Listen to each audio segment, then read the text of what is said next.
আমি চ্যালেঞ্জ দিয়ে গেলাম, মেনন যদি কওমি মাদ্রাসার এক ছাত্রের সঙ্গে বাংলাদেশের যে কোনো ওয়ার্ডে মেম্বারে নির্বাচন করে, প্রার্থী থাকবে কওমি মাদ্রাসার এক ছাত্র এবং মেনন। আমি চ্যালেঞ্জ দিলাম, মেনন যদি মেননের জামানত যদি বাজেয়াপ্ত না হয়, জীবনের ওয়াজ করুম না। শর্ত হইল ভোট সুষ্ঠু হতে হবে।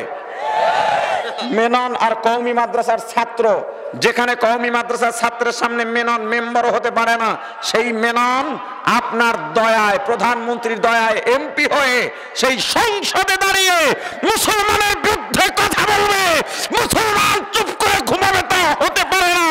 ইসলামের বিরুদ্ধে কথা হলে রক্ত দিব, জীবন দিব, তবু ইসলামের বিরুদ্ধে কোনো বক্তব্য আমরা মেনে নেব না।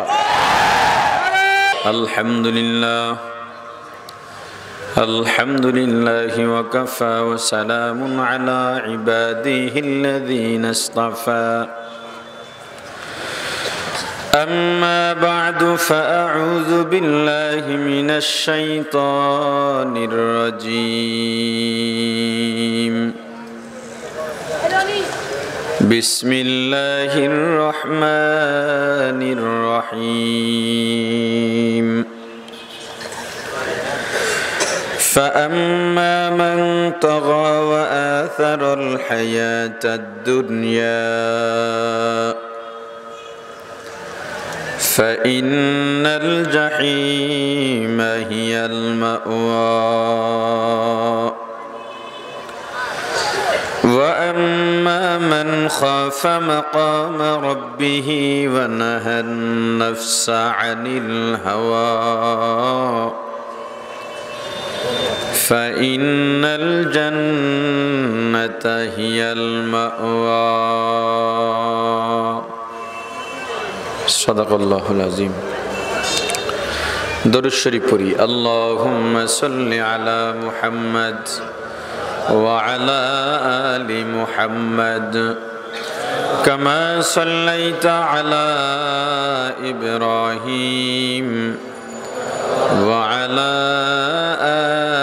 آل إبراهيم إنك حميد مجيد اللهم بارك على محمد وعلى آل محمد كما باركت على إبراهيم وعلى آل إبراهيم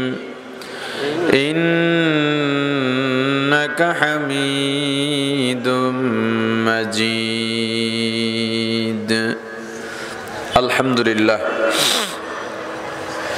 পরশুরাম সম্মিলিত ওলামা পরিষদের উদ্যোগে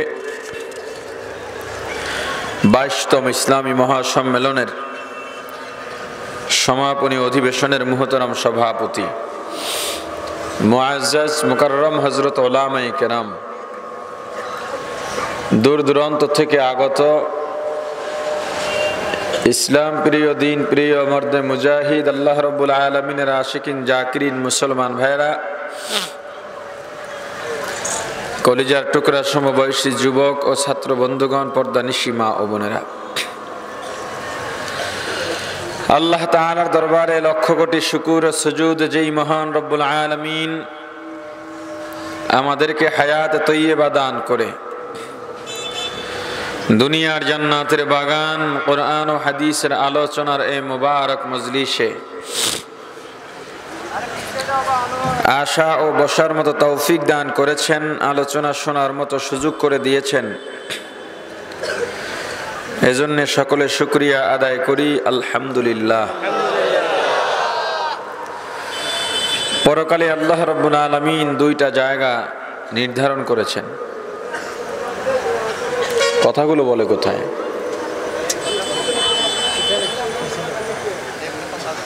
এই কথাগুলো বন্ধ করেন, কারো কথার সাউন্ড যেন স্টেজ পর্যন্ত না আসে।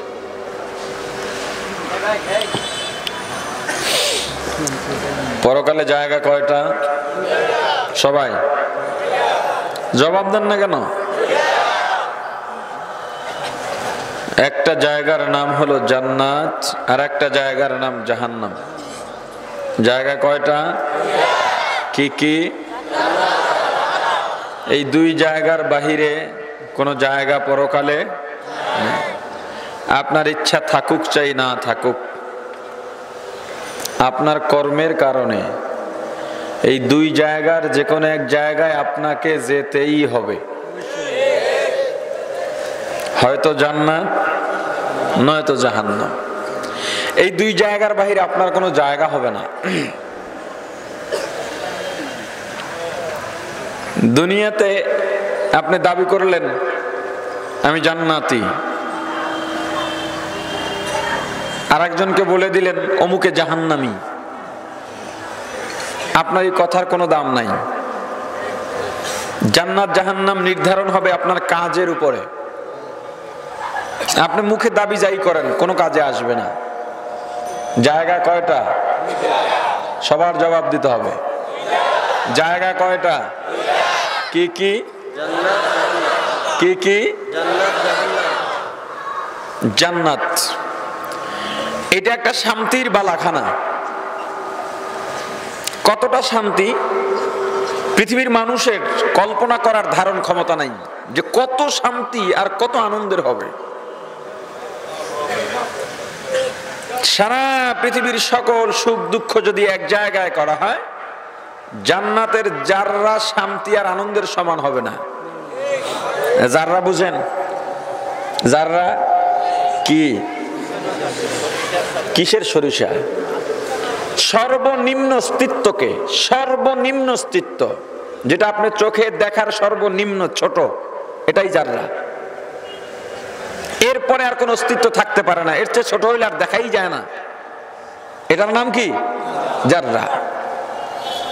যেমন 1 মিনিটে কয় সেকেন্ড লাগে? আমরা মনে করি কি সেকেন্ডের চাইতে কম সময় আর নাই, ঠিক? কিন্তু সেকেন্ডেরও 60টা মুহূর্ত আছে, সেকেন্ডেরও 60টা ভাগ আছে। মোবাইল স্টপওয়াচ আছে, দেখবেন 1 সেকেন্ডে 60টা ভাগ আছে। একটা ভাগকে একটা মুহূর্ত বলে। 60 মুহূর্ত 1 সেকেন্ড। এই মুহূর্তের নিচে আর কিছু নাই।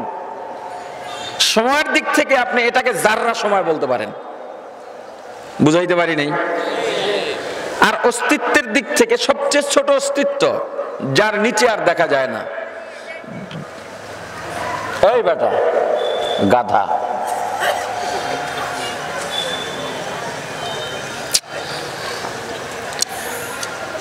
কি যেন বলতেছিলাম, ভুলে গেছি।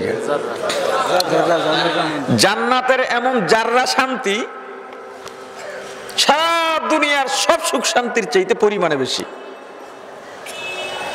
সুবহানাল্লাহ ভাষা গিয়ে বলেন, কি অবস্থা! তো জান্নাতে যারা যাবে, জান্নাতীরা বলবে ফেরেশতাদের, আমরা উলামায়ে কেরামের জবানে শুনেছি, নবীদের জবানে শুনেছি, জান্নাতের ফল অনেক সুস্বাদু হবে। কই ফল, কই ফল দাও। কল্পনা করার সাথে সাথে সামনে চলে আসবে, মুখে দিবে এত মজা, এত মজা, এটা পৃথিবীতে কল্পনায়ও ছিল না। মজা লাগছে, এখন লোভ বেড়ে গেছে। বলবে এর চাইতে মজাদার কি আরো কিছু আছে? ফেরেশতা বলবে আছে। কয় দাও, সেই মজাদার ফল দাও। ফেরেশতা এনে ওই ফলটাই আবার দিবে। কি অবস্থা! স্বেচ্ছাসেবক নেই আপনাদের?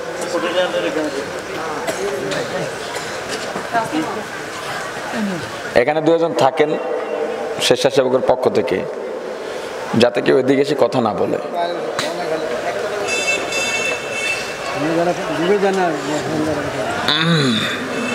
কথার প্রয়োজন থাকতেই পারে, সেটা দূরে গিয়ে বলবে, এখানে কেন? তো একই ফল আবার দিবে। জান্নাতি বলবে এটা তো মাত্র খাইলাম, এটা আবার কেন? আবার খাও। আবার যখন খাইবে দেখবে ফল একই কিন্তু স্বাদ ভিন্ন। ফল কিন্তু স্বাদ শুধু কি ভিন্ন, আগেরটার চাইতে এটার মজা আরো বেশি। এরকম একটা ফলে 40 রকম মজা পাওয়া যাবে। একই রকম ফল, মজা কয় রকম, এবং একটার মজা আর একটার থেকে আরো বেশি। দুনিয়াতে সাংসারিক অশান্তি, স্ত্রী স্বামীর কথা শোনে না, স্বামী স্ত্রীর কথা শোনে না, স্বামীর অভিযোগ বউ কথা শোনে না, বউর অভিযোগ স্বামী আমাকে বোঝে না, ভালোবাসে না। আপনি যত বড় পীর হন, শুধু বউরে একটু মনের বিরুদ্ধে কাজ করে দেখেন, আপনার বউ বলে ফেলবে আপনার ঘরে এসে জীবনে কি পাইলাম। কথা কন না? মহিলারা নবীজি সাল্লাল্লাহু আলাইহি ওয়াসাল্লাম বলেছেন, মা বোনেরা ভালো করে শোনেন, যে আমি মেরাজে গিয়ে মহিলাদের বেশি জাহান্নামে দেখে এসেছি। জাহান্নামে কাদের সংখ্যা বেশি? আপনারা জবাব না দিলে আমি কথা বলবো কিভাবে? কাদের সংখ্যা বেশি? কেন জানেন? মহিলারা ছোট্ট ছোট্ট কিছু কাজ করে, কাজগুলো ছোট, কথাগুলো ছোট, কিন্তু এর শাস্তি বা ভয়াবহতা বড়।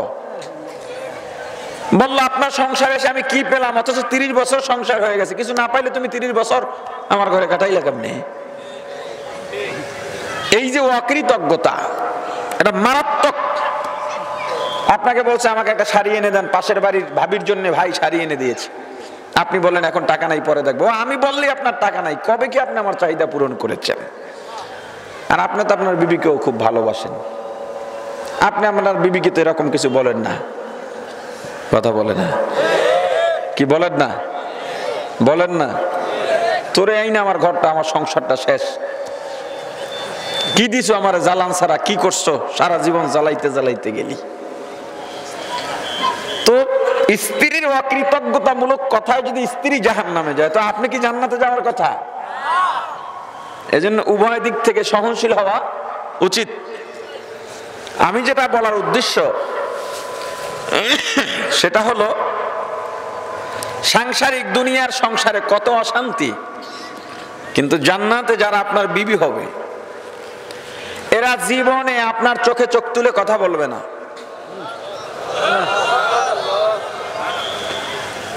আপনার চাহিদার বাইরে কোনো কাজ করবে না। অশান্তি কি জিনিস জান্নাতীরা ভুলে যাবে, যে অশান্তি নামক কিছু আছে এটা ভুলে যাবে।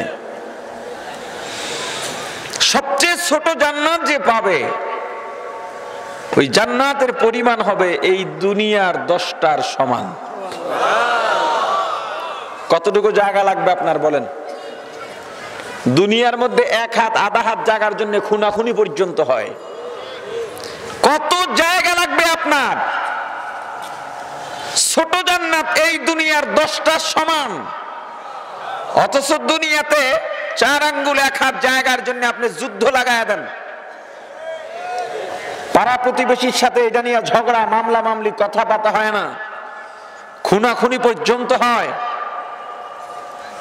কি করবেন এই জায়গা দিয়ে? 2টা বিল্ডিং যদি পাশাপাশি হয়, এখন হাঁটার জায়গা দরকার, রাস্তা দরকার, কে জায়গা ছাড়বে? এটি নিয়ে আবার যায় আরো 2 বছর।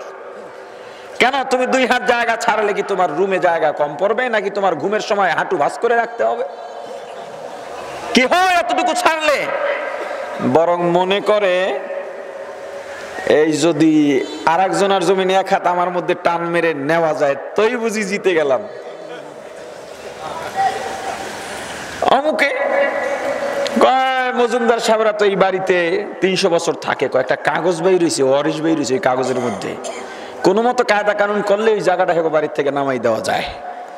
তাড়াতাড়ি দেখ কিসের হাজি কিসের গাজী, কাগজের ভেজাল বের করে। 300 বছর যারা জমিটা খাইতেছে, যেখানে থাকতেছে বাপদাদা 14 গোষ্ঠী সহ, কয় এখন অরিশ বের হয়েছে, কাগজ টাগজ প্যাচ ট্যাচ দিয়া কোনো কায়দায়, কয় তাহলে দাবি কর কিছু টাকা। আপনি কাগজের প্যাচ দিয়া কারো বাড়ি দখল করলেন, আল্লাহর কাছে তো এই কাগজের দাম নাই। কথা বলে না? এটা আপনাদের পরশুরামে মনে হয় নাই, আমাদের কুয়াকাটায় প্রচুর আছে। জায়গার দাম বাড়ছে তো, ঢাকার থেকেও দাম বেশি। যারা আজীবন ওখানে থেকে আসছে, হঠাৎ করে কয় এই জায়গার অরিশ আসে, এই জায়গার মালিক আপনি না। আপনি কাকে ঠগালেন? কাকে? নিজে ঠকছে। অন্যকে ঠকাতে সে পারেনি, দুনিয়াতে কিছু ক্ষতি করতে পেরেছে। কিন্তু এর ভোগ তার ভুগতেই হবে, এবং কয়েক গুণ, কয়েক কোটি গুণ বেশি ভোগ ভুগতে হবে। দোকানে গেছে বাজার কেনার জন্য, বাজার করার জন্য, দোকানদার ভুলে যদি 1-200 টাকা ফেরত বেশি দিয়া দেয়, ভুলে দাম হয়েছে 200 টাকা, আপনি 500 টাকার নোট দিচ্ছেন, ফেরত পাবেন কত? 300। ভুলে মনে করেন আপনাকে 400 ফেরত দিয়া দিল, আপনি তাড়াতাড়ি আজ গিয়া দৌড় আর কালকে দৌড়, কারণ মনে করছেন আপনি জিতে গেছেন। কি মনে করছেন? আপনি জিতে গেছেন। আবার যদি দোকানে কাস্টমার ভুলে 100 টাকা বেশি দিয়া ফেলায়, দোকানদার চুপ মেরে বসে থাকে, কোনো কথা বলে না, ক্রেতা ভাগলেই সে বাঁচে, মনে করে 100 টাকা জিতে গেছে। জিতে না ঠকে? আওয়াজ দিয়া কোন? আর একটা জায়গায় সব বড় বড় দরবেশরা ধরা, কল্পনাও করতে পারতেছেন না যে এখন কি বলবো। সেটা হলো 1500 টাকার ছেঁড়া নোট। কে আছেন এখানে, কোন তাহাজ্জুদ গুজার আছেন যে ছেঁড়া নোট আপনি দেখাইয়া দিছেন? কি হাজি সাহেব নামাজ পড়ার পকেট হাতায় টাকাটা ছেঁড়া, কেমনে যে সালামু। আর এক হাজি আবার পরামর্শ দেয়, বেশি টাকার মধ্যে ঢুকায় দাও, তুইলে আর দেখবে না। কথা ঠিক? আপনি যে ছেঁড়া নোটটা দিলেন, যে আপনার কাছে পাবে সে সচল টাকা পাবে, অচল টাকা নয়। বাংলাদেশে বিশেষ করে 500 টাকা 1000 টাকার ছেঁড়া নোট অচল, সরকারি ভাবে না, আমাদের কাছে। আমরা নিজেরা অচল বানায় ফেলাইছি, এখন ছেঁড়া টাকা চলে না।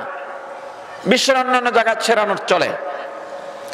তো আপনার আমার কাছে যেহেতু অচল, যেহেতু চালাতে পারবো না, আপনার কাছে যে পাবে সে সচল নোট পাবে, অচল নোট নয়। আপনি যে তাকে গোপনে যেভাবে হোক লুকাইয়া 500 টাকা দিলেন, আপনার ঋণ এখনো শোধ হয় নাই। আপনার ছেঁড়া নোট আপনি পারলে দেখায় দেন, সে যদি এটা গোছে নেয় তো সে ভিন্ন হিসাব, না হয় ব্যাংকে দেন, না হয় নিজে ক্ষতিপূরণের মধ্যে থাকেন। এর ফলাফল, এর প্রতিদান কিয়ামতের ময়দানে আপনি পাবেন। কিন্তু অন্যকে বুঝাইয়া দিয়ে আপনি তো বিশাল লস করে ফেললেন। আপনার কিয়ামতের ময়দানে তো এই টাকাটা আপনার ফেরত দিতে হবে, কিন্তু আপনি তো কবরে টাকা নিয়ে যান না, দিবেন কি? নেক দিতে হবে, সওয়াব দিতে হবে। আপনার যদি নেক সওয়াব না থাকে, তার গুনাহ আপনার নিতে হবে। আপনি 500 টাকা মনে করেছেন জিতেছেন, না, আপনি 1000 বছরের নেকের মামলায় ঠকেছেন, পরকালের মামলায় ঠকে গেছেন আপনি। আরো একটা কথা বলি, দোকানে আপনার বিল হইছে 19 টাকা বা 49 টাকা, 50 টাকার নোট দিচ্ছেন, কয় টাকা পাবেন? সবাই বলেন। ফেরত দেয় কি? কি ফেরত দেয়? কথা বলে না? চকলেট। আমি তো পাবো টাকা, আপনি চকলেট কেন দিলেন? এটা ছোট্ট একটা জিনিস, কিন্তু কেউ ভাবে কখনো? ব্যবসায়ীরা ভালো করে শোনেন, টাকা আর পণ্য দুইটা সম্পূর্ণ আলাদা জিনিস। টাকা দিয়ে আমি যে কোনো পণ্যের চাহিদা মেটাতে পারি, কিন্তু পণ্য দিয়ে আমি আমার চাহিদা মেটাতে পারবো না। এটা মোবাইল, টাকার বদলে আপনার মোবাইল নিলাম আমি, এখন আমার দরকার একটা, মনে করেন লাইটের দরকার, এটা আমাকে দিছেন, আমি এখন লাইট, এটা দিয়ে তো আমার লাইটের কাজ সারতেছে না। টাকা যদি আমার হাতে আসতো, আমার লাইট দরকার হলে লাইট কিনতাম, ফ্যান দরকার হলে ফ্যান কিনতাম, টুপির প্রয়োজন হলে টুপি কিনতাম। কিন্তু দিলেন আপনি চকলেট, আবার দিলেন চকলেট, পাবো 1 টাকা। চকলেট তো 1 টাকা না, আপনি বিক্রির রেট 1 টাকা, কিন্তু চকলেটের দাম তো 50 বা 60 পয়সা। কথা কন না? হ্যাঁ, যদি আপনার কাছে টাকা না থাকে, নতুন করে আবার ইজাব কবুল হয় যে ভাই তুমি আমার চকলেটটা নাও, 1 টাকায় তুমি এটা কেনো, আমার কাছে 1 টাকা নাই। সে যদি মানে, হ্যাঁ ঠিক আছে, ভিন্ন কথা। কিন্তু কয়জন ক্রেতা মানে? দোকানদার চকলেট একটা দিয়ে কয় নেলে নেন, নাইলে ভাই জানগা, আর একদিন এসে 1 টাকা নিয়ে যেন, ঠেকা কথা। এক চালাক লোক এরকম একটা চকলেট দিতে দোকানদার, উনি জমায় রাখছে অনেকগুলো। তো জমাইতে জমাইতে 20-30টা জমছে এক জায়গায়। তো একদিন নিয়ে কয় ভাই এই তোমার চকলেটগুলো, এখন টাকা ফেরত দাও। এখন দোকানদার আর টাকা দিবে না, তাহলে বুঝে গেল কি দোকানদার মধ্যে ভেজাল। কথা বলেন, সাবধান, এত সহজ নয়। কাজটা খুব ছোট, অপরাধটা অনেক বড়। কাজটা খুব ছোট, অপরাধটা অনেক বড়। সাবধান। আপনি মনে করেন আপনি ঠকাইছেন, মসজিদের রাস্তায় কাদা, ধরে নেন কাদা। এখনকার হুজুর আর মসজিদে যাইতে পারবো না, জামা কাপড় নষ্ট হয়ে যায় কাদায়, আপনারা নামাজ পড়ে নেন, মনে হয় যেন হুজুরের কাছে ঠেকা। ইসলাম নিয়ে হুজুররা ঠেকছে নাকি? আমরা কি ইসলাম ইজারা নিলাম নাকি? কথা বলেন না কেন? তা আপনি বাম হাত দিয়ে পানি পান করেন, ইমাম সাহেব যদি ডাক দেয় মিয়া বাম হাত দিয়ে পানি পান করেন কেন? আপনি এমন ভাবে হুজুরের দিকে তাকান, মনে হয় যেন আপনার 14 গোষ্ঠী তুইলা গালি দিছে।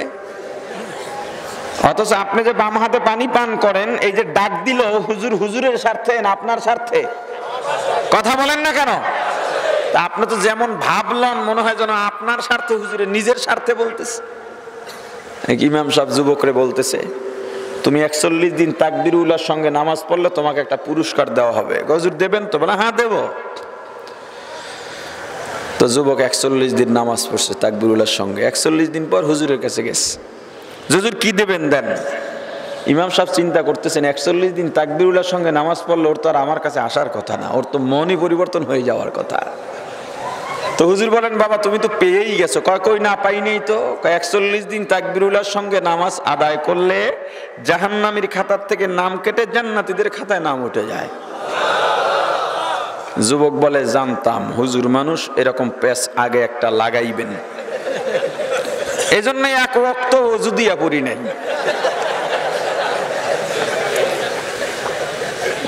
কারে ঠকাইছে? আওয়াজ দিয়া বলেন, কারে ঠকাইছে? বহু ঠকছেন, আর ঠইকেন না। জীবনে বহু ঠকেছেন, আর ঠইকেন না। এবার একটু জেতার চেষ্টা করেন, অন্যকে ঠকানোর চিন্তা ভাবনা বাদ দেন। দোকানে গেছেন গেঞ্জি কিনতে, একটু ছোট হইছে, দোকানদার বলে ভিজাইলে ছেড়ে দিবে। যদি একটু বড় হয় তখন দোকানদারের বক্তব্য পাল্টা যায়, তখন বলে ভিজাইলে একটু খাসবে। কি আজীব মুআমেলা। ফলের দোকানে গিয়া যদি বলেন ফরমালিন ছাড়া ফল আছে, ও টেবিলের নিচ দিয়া বের করে, কয় ভাই সবাইরে তো দেখান যায় না, দেওয়াও যায় না, আপনার জন্য রাখছিলাম। আসলে সবগুলাই এক। নিজের এই জায়গাটা শুদ্ধ করেন, কলবটাকে শুদ্ধ করেন। কিয়ামতের ময়দানে দুনিয়ার ধন সম্পত্তি, পদ পদবি, টাকা পয়সা, ক্ষমতা, সম্মান, জনপ্রিয়তা কোনো কাজে লাগবে না। ইয়াউমা লা ইয়ানফাউ মালুন ওয়ালা বানুন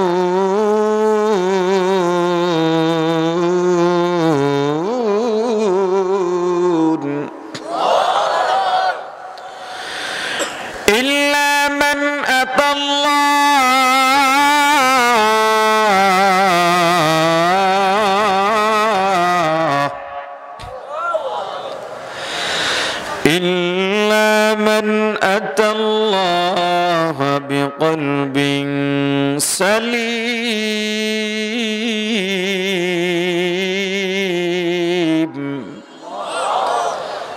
আল্লাহ জানিয়ে দিয়েছেন কিয়ামতের ময়দানে মাল দৌলত, মামু খালু, সন্তান সন্ততি, টাকা পয়সা কোনো দাম নাই, ইল্লা বিকলবিন সালিম, শুধুমাত্র এটা পরিশুদ্ধ কলবের দাম। আর কলব পরিশুদ্ধ করার জন্য টাকা লাগে না, ক্ষমতা লাগে না, জনপ্রিয়তা লাগে না, সম্মান লাগে না, বংশ লাগে না, কিচ্ছু লাগে না। লাগে আল্লাহর ভয়, আল্লাহর মোহাব্বত, রাসূলের আদর্শ। আপনি জায়গা চান, জান্নাতের সবচেয়ে ছোট জান্নাত হবে পৃথিবীর 10টার সমান। হ্যাঁ, আপনি দুনিয়া চাইলে দুনিয়ার জায়গা পাবেন, তবে পরকালের জায়গা কমে যাবে। জান্নাতের জায়গা কমতে কমতে জান্নাত হারায় ফেলবেন। জান্নাতে আল্লাহ রাব্বুল আলামিন দুনিয়াতে যারা গত হয়েছে, যারা আছে, যারা আসবে, মুসলিম হোক অমুসলিম হোক, ধার্মিক হোক ধর্মহীন হোক, প্রত্যেকের জন্য আল্লাহ জান্নাতে একটা একটা বাড়ি বরাদ্দ রেখেছেন। আপনি দুনিয়া চাইলে দুনিয়ার বিনিময়ে জান্নাতটা চলে যাবে, জান্নাতটা চলে যাবে। কাফের বেদিনের জান্নাত চলে গেছে কেন? ওরা দুনিয়া চাইছে। কি চাইছে? দারুল উলুম দেওবন্দের সর্বপ্রথম সদরুল মুদাররিসিন আল্লামা ইয়াকুব নানুতুবি রাহমাতুল্লাহ আলাইহি মাজজুব হালের মানুষ ছিলেন। মাজজুব মানে পাগল, মাজনুন পাগল আর মাজজুব পাগল এক না। মাজনুন পাগল সে এমন বেদিশা থাকে নিজে ল্যাংটাও হয়ে যায়, খাওয়া গোসলের কোনো হুঁশ নাই, চুল টুল সব আউলা জাউলা ময়লায় থাকে, যা পায় তাই খায়। মাজজুব যে পাগল, দুনিয়ার কোনো হুঁশ থাকে না ঠিক, কিন্তু তার দ্বারা আত্মমর্যাদাহীন কোনো কাজ হবে না, তার দ্বারা আল্লাহ বিরোধী কোনো কাজ হবে না, সুন্নত বিরোধী কোনো কাজ হবে না। এটা কি? মাজজুব। বলেন না কেন আপনারা? ওয়াজ শুনতে আসছেন তো, কথা বলে না। ওয়াজের লেগে আইছেন না সুরের লেগে আইছেন? আইছেন তো সুরের লেগে, কোনো সন্দেহ আছে তে? এটা হলো বড় রোগ। বয়ানে কেন আসছেন এই উদ্দেশ্য আপনার কাছে পরিষ্কার না, অস্থির হয়ে গেছে, আধা ঘন্টা হয়ে গেল এখনো সুর দেয় না। কি এরকম হন নাই কি অস্থির? কেউ নাই এখানে যে হুজুর এখনো সুর দেয় না কেন? এইটা এখন আর একটা গজব মনে হয়, যদিও সুর আল্লাহ তাআলার অসামান্য এক নেয়ামত, কুন ফায়াকুনের অধীনস্থ এক নেয়ামত। আল্লাহ যাকে কুন বলে দিছেন ফায়াকুন হয়ে গেছে, এটা কারো যোগ্যতা দিয়ে হয় না। কিন্তু আমরা এখন এই সুরকেই প্রতিপাদ্য বানিয়ে নিয়েছি। ভালো আলেম বয়ান করলেও যদি সুর না থাকে তাড়াতাড়ি নামান, যা সুর আছে এর উঠান। বয়ান শুনতে তো আসেন নাই। এক মাহফিলে গেছি, একজন কয় হুজুর অমুক এলাকায় অমুক হুজুর আসছিলেন কয়দিন আগে, এলাকা কাঁপাইয়া দিয়ে গেছেন। আমি বললাম এলাকা এখনো কাঁপে না থামছে? কয় না হুজুর বয়ান খুব ভালো হয়েছে। আমি বললাম কি ভালো হয়েছে বলেন, কথা বলে না। আমি আপনি বললেন বয়ান ভালো হয়েছে, বলতেই পারেন না, তাহলে ভালো মন্দ কিভাবে যাচাই করলেন? জবাবটা আবার আমি দিয়ে দিলাম, আসলে আপনার কাছে সুরটা ভালো লাগছে এজন্য। আসলে আপনি বয়ানই শোনেন নাই। হ্যাঁ আমি সুর দেব, যেহেতু আল্লাহ সুর দিয়েছেন। আমার সুর তাদের জন্য যারা আমার কথার মূল্যায়ন করতে পারে, আমলের নিয়ত করতে পারে। আমি আপনাকে জবাব দিতে বলি, আপনি জবাব দিচ্ছেন না, তো আমার কথা আপনি কি প্রভাবিত হবেন? আমার মূল্যায়ন, আমার কথার মূল্যায়ন আপনার কাছে নাই, আপনি আমার বয়ান দিয়ে কি ফায়দা পাবেন, ইস্তেফাদা হাসিল করবেন? আমার সুর তাদের জন্য যারা আমার কথার মূল্যায়ন করতে পারে, যারা আমার কথা শোনার পরে আমলের নিয়ত করতে পারে, তাদের জন্য। যারা শুধুমাত্র সুরের জন্য আসছেন আমার পক্ষ থেকে, তার জন্য সুর হারাম। আমার সুর আপনি শুনবেন না, মেহেরবানি করে বলি, কারণ আপনার জন্য আমার সুর নয়। আপনি মাইকের আওয়াজ যতদূর যায় তার বাইরে চলে যান, এরপরে যদি নির্লজ্জের মতো বসে থাকেন আমার কিচ্ছু করার নাই। বসতে হলে আমলের নিয়ত করতে হবে, আমার কথার মূল্যায়ন করতে হবে।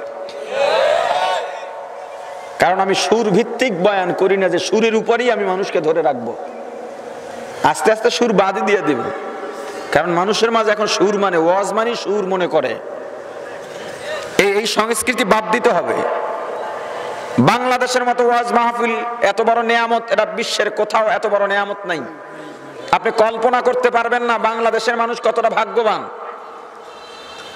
যাত্রাবাড়ির হযরত একটা কারগুজারি বলেছিলেন, তিনি আমেরিকার সফরে গিয়েছেন। আমেরিকান এক মুসলমান খবর পেয়েছে বাংলাদেশের একজন বড় শায়েখ আসছেন।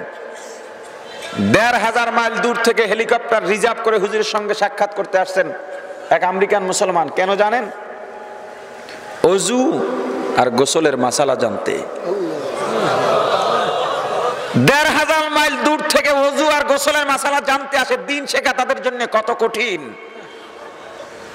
আর ওযু আর গোসলের মাসালা আমার দেশের কেরাতুল কোরআন আর নুরানির ছাত্ররাই জেনে যায়। ১৫০০ মাইল দূর থেকে হেলিকপ্টার ভাড়া করে যায় ওযু গোসলের মাসালা জানতে। আর বাংলাদেশে ডেকে ডেকে মাহফিলের আয়োজন করে, পীরের খানকায় তবলিগের মেহনতে ডেকে ডেকে বসানো হয়, আসো শেখো, আমরা শেখাবো। আর আপনি এটাকে রুসুম বানায় নিছেন, ব্যবসা বানায় নিছেন। এটা শুদ্ধ হন। সমস্যা শুধু আপনাদের না, আমাদেরও আছে, কমিটিরও আছে, শ্রোতারও আছে। কমিটি কেন আয়োজন করে? কমিটির কাছে স্বচ্ছ না, এরা চিন্তা করে প্রতি বছর করে এবার না করলে মানুষ কি বলবে। সব কমিটি না, দুই একটা ভালো আছে, ওটা আলাদা ধরেই নিতে হবে। যে এই কথার মধ্যে দুই একটা আমি যদি নাও বলি তবু দুই একটা ভালো আছে, এটা ধরে নিতে হবে। ওয়াজরা চিন্তা করে এমন ওয়াজ লাগামু এই এলাকায় যেন আমি ছাড়া আর কারো নাম নানা এলাকার মানুষ প্রত্যেকটা মাহফিলে যেন দাওয়াত আমিই পাই। কথা বলেন না কেন? না হয় ওয়াজের ময়দানে তো এখন আর কৌতুক হতে পারে না। ওয়াজের মঞ্চটাকে কৌতুকের মঞ্চ বানায় ফেলাইছে। কল্পনা করা যায় বক্তা লাভ দিয়ে চেয়ারের উপর উঠে বিড়ি কেমনে খায় এটি দেখায়, গান গায়, নাচে, এগুলো কি? সি সি সি। ওয়াজের ময়দানটাকে নাটকের মঞ্চ বানিয়ে নিয়েছি। আপনারা তো এদেরকেই দাওয়াত দেন, কমিটিও তো এদেরকেই আনে। আবার আমি তো এগুলো দেখি না, মাঝে মাঝে ছোট ছোট 1-2 মিনিট অনেকে দেখায়। কয়েকজনের জবান এটা শুনছি, ওয়াজ মাহফিলে একজন বলল কান্দা লাগলে বাড়ি গিয়ে কান্দো, এখানে কান্দা লাগবে না। আর একজনে বলে মাঝে মাঝে কাঁদতে হয়, মাঝে মাঝে হাসতেও হয়। নাউজুবিল্লাহ বলেন। মানুষ পরকালের ভয় থাকলে হাসে কোন সময়? কথা বলেন না। আমিরুল মুমিনিন খলিফাতুল মুসলিমিন হযরত ওমর রাদিয়াল্লাহু তাআলা আনহু অর্ধ জাহানের শাসক। অর্ধ জাহান আপনাদের ফেনীর সমান? কতটুকু? পুরা পৃথিবীর অর্ধেক। অর্ধ জাহানের শাসক, ইসলামের দ্বিতীয় খলিফা, দুনিয়ার মধ্যে জান্নাতের সুসংবাদ প্রাপ্ত সাহাবী, যার কবর নবীজির রওজার পাশেই হয়েছে। হাজিরা যখন সালাম দেয় রওজার সামনে যায়, নবীজির সালামের সঙ্গে সঙ্গে হযরত আবু বকর ও হযরত ওমর রাদিয়াল্লাহু তাআলা আনহুমাকেও সালাম দেন। এমন একজন সাহাবী, ঈদের দিন আনন্দের দিন, ঠিক না? কথা বলেন না কেন? সবাই খুঁজতেছে হুজুর কোথায়, আনন্দের দিনে হুজুরকে কেন পাই না।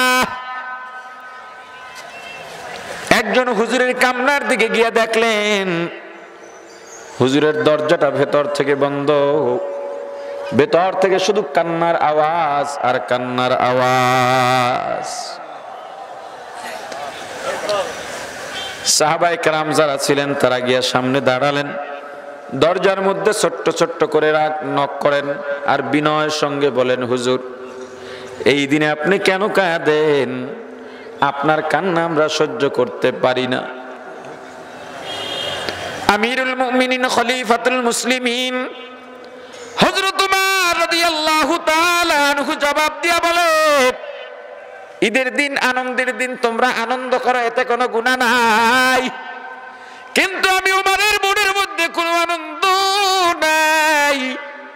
কারণ রমজান মাস আল্লাহ দিয়েছিলেন রহমত, মাগফিরাত, নাজাতের 3টা প্যাকেজ দিয়ে আল্লাহ রমজান দিয়েছেন।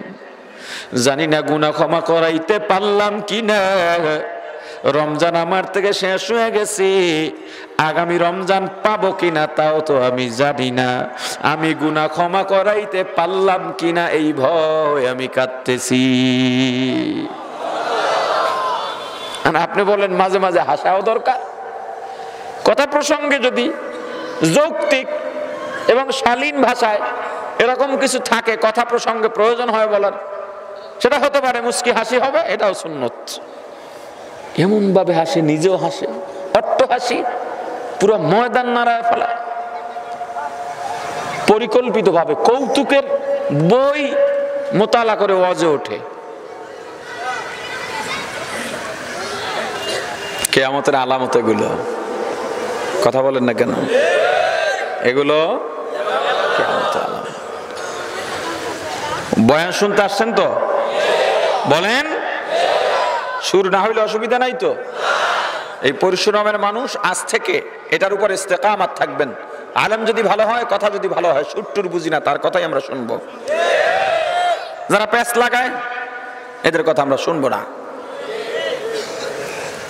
যারা সুন্নতের বিরুদ্ধে কথা বলে, মন গড়া শরীয়তের কথা বলে, এদের কথা আমরা একমত সবাই? আল্লাহ কবুল করেন। দারুল উলুম দেওবন্দের সর্বপ্রথম সদরুল মুদাররিসিন আল্লামা ইয়াকুব নানুতুবি রহমাতুল্লাহি আলাইহি মাজুম হালতের মানুষ ছিলেন। কখন কি বলতেন নিজেরই অজানা ছিল, তবে কখনো আল্লাহ বিরোধী কথা জবান থেকে বের হয় নাই। একদিন এশার নামাজের পর ইয়াকুব নানুতুবি রহমাতুল্লাহি আলাইহি তাহাজ্জুদ নামাজের পর অথবা জিকিরের পর তেলাওয়াতের পর আল্লাহর দরবারে দোয়া করে কি যেন ভেবে বলতেছেন, আল্লাহ আমাকে 3 লাখ টাকা দেন, 3 লাখ টাকা দেন, 3 লাখ টাকা দেন। টাকা চাইতে চাইতে ঘুমায় গেছে। তারই তো ইউসুফ রহমাতুল্লাহি আলাইহি খুতবাতে হাকিমুল ইসলামের মধ্যে ঘটনাটা বর্ণনা করেছেন। ইয়াকুব নানুতুবি রহমাতুল্লাহি আলাইহি 3 লাখ টাকা চাইতে চাইতে ঘুমায়া গেছেন। ঘুমায় দেখেন বিশাল বাগান, কোথায় শুরু কোথায় শেষ তাও জানা নাই। এত সুন্দর পরিপাটি, এত সুন্দর নির্মল আলো আর পৃথিবীতে কোনোদিন দেখেন নাই, কল্পনাও করেন নাই। চারদিকে প্রহরী ভরা, খাদেম খুদ্দামের অভাব নাই। পাখির কিচিরমিচির মধুর আওয়াজ, ফুলে ফলে ভরা এত সুঘ্রাণ। হাঁটতে হাঁটতে হাঁটতে হাঁটতে সামনে যাওয়ার পর তাকায় দেখেন বিশাল এক অট্টালিকা। এত সুন্দর মনোরম দৃশ্য আর কোনোদিন দেখেন না। এত বিশাল অট্টালিকা, কোথায় শুরু কোথায় শেষ তাও তার জানা নাই। কিন্তু মূল ফটক শাহী গেট যেখানে, এর সামনে দিয়া একটা ইটা নাই, দেয়ালের মধ্যে একটা ইট নাই। সুন্দর গোছানো বাড়ির সামনে যদি একটা ইট না থাকে দেখতে ভালো লাগেনি? আপনি একটা সাদা জামা গায়ে দিছেন, একেবারে ধবধবে সাদা, কিন্তু আপনার হঠাৎ করে বুকের উপরে যদি একটু আলকাতরা লেগে যায় বা কালো দাগ পড়ে যায় দেখতে ভালো লাগবে নি? আমার গায়ের মধ্যে একটা কালো জামা, আমার জামার মধ্যে কোথাও যদি একটা সাদা দাগ লাগে বা চুন লেগে যায় দেখতে ভালো লাগবে নি? এত সুন্দর বাড়ি, এই বাড়ির সামনে একটা ইট নাই, দেখতে ভালো লাগে না। ইয়াকুব নানুতুবি রহমাতুল্লাহি আলাইহি একজন প্রহরীকে ডেকে বললেন, প্রহরী বলো এখানের ইটটা কোথায়, এই ইটটা দিয়া দাও, দেখতে ভালো লাগে না। প্রহরী ডেকে বললাম, এই বাড়ির মালিক দারুল উলুম দেওবন্দের সদরুল মুদাররিসিন ইয়াকুব নানুতুবি। আজকে ইয়াকুব নানুতুবি আল্লাহর দরবারে 3 লাখ টাকা চাইছেন। যারা দুনিয়ার মধ্যে টাকা চায়, দুনিয়া চায়, তারা জান্নাতের বিনিময়ে দুনিয়া পান। জান্নাতে 3 লাখ টাকার সমান তো কিছু নাই, সব বেশি দামি। তবে দুনিয়াতে যারা অল্প চায়, জান্নাত তারা বেশি হারায়। ওই দুনিয়ায় 3 লাখ টাকার বিনিময় তার বাড়ি থেকে একটা ইট চলে গেছে। এভাবে তিনি যত দুনিয়া চাইবেন দুনিয়াদার হবেন, টাকা চাইবেন, জমি চাইবেন, এভাবে জান্নাতটা ক্ষয় হতে হতে জান্নাত তার হারায়া ফেলবে। ইয়াকুব নানুতুবি রহমাতুল্লাহি আলাইহি ঘুম ভেঙেছে, আবার আল্লাহর দরবারে চোখের পানি ছেড়ে কাঁদতেছে, আয় আল্লাহ আমার টাকা লাগবে না, টাকা লাগবে না, টাকা কেন চাইছি তাও জানি না রে আল্লাহ। আয় আল্লাহ টাকা নিয়ে যান, টাকা নিয়ে যান, টাকা নিয়ে যান। আমি পরকালের বাড়ির একটা ইট কেন, একটা কোণার থেকে একটা ফোঁটা বালিও আমি হারাতে চাই না। আউলিয়ারা কারে উকবা ইখতিয়ার, জাহেলারা কারে দুনিয়া ইখতিয়ার। আশিকারা মিল্লাত মাযহাব জুদাস্ত, আশিকারা মিল্লাত মাযহাব খুদাস্ত। মিয়ানে আশিক মাশুক রামজিস্ত, কিরামান কাতিবিনরা হাম খবর নিস্ত। ও মুসলমান ইমানদার আল্লাহর গোলাম, দুনিয়া যারা চায় জান্নাত তারা হারায়। যদি জান্নাত চাও দুনিয়া চলে যাবে, আপত্তি নাই। ছোট জান্নাত যে পাইবা দুনিয়ার 10টার সমান, এটা হলো জান্নাত। এটা কি জোরে বলেন? আর একটা জায়গার নাম কি? জাহান্নামের চারদিক থেকে ওয়াল করা থাকবে। এই ওয়ালটা কত ভারী বা পুরো হবে?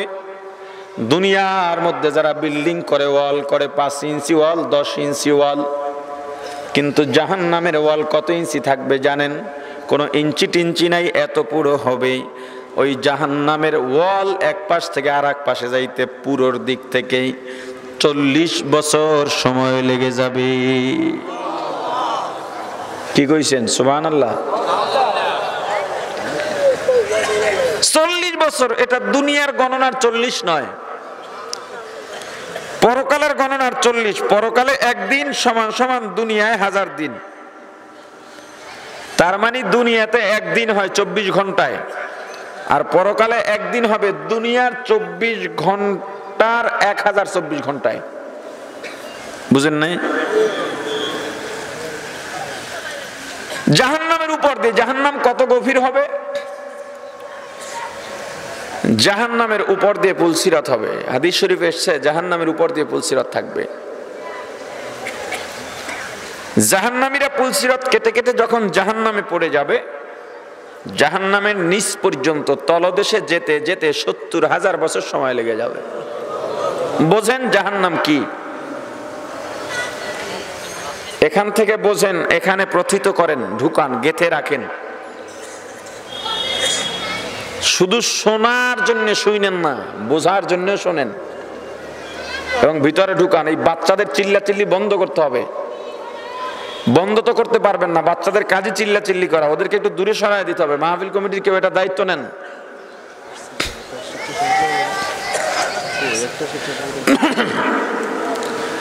জাহান্নামের ফেরেশতা যারা হবে, পৃথিবীর সবচাইতে নির্দয় হবে তারা।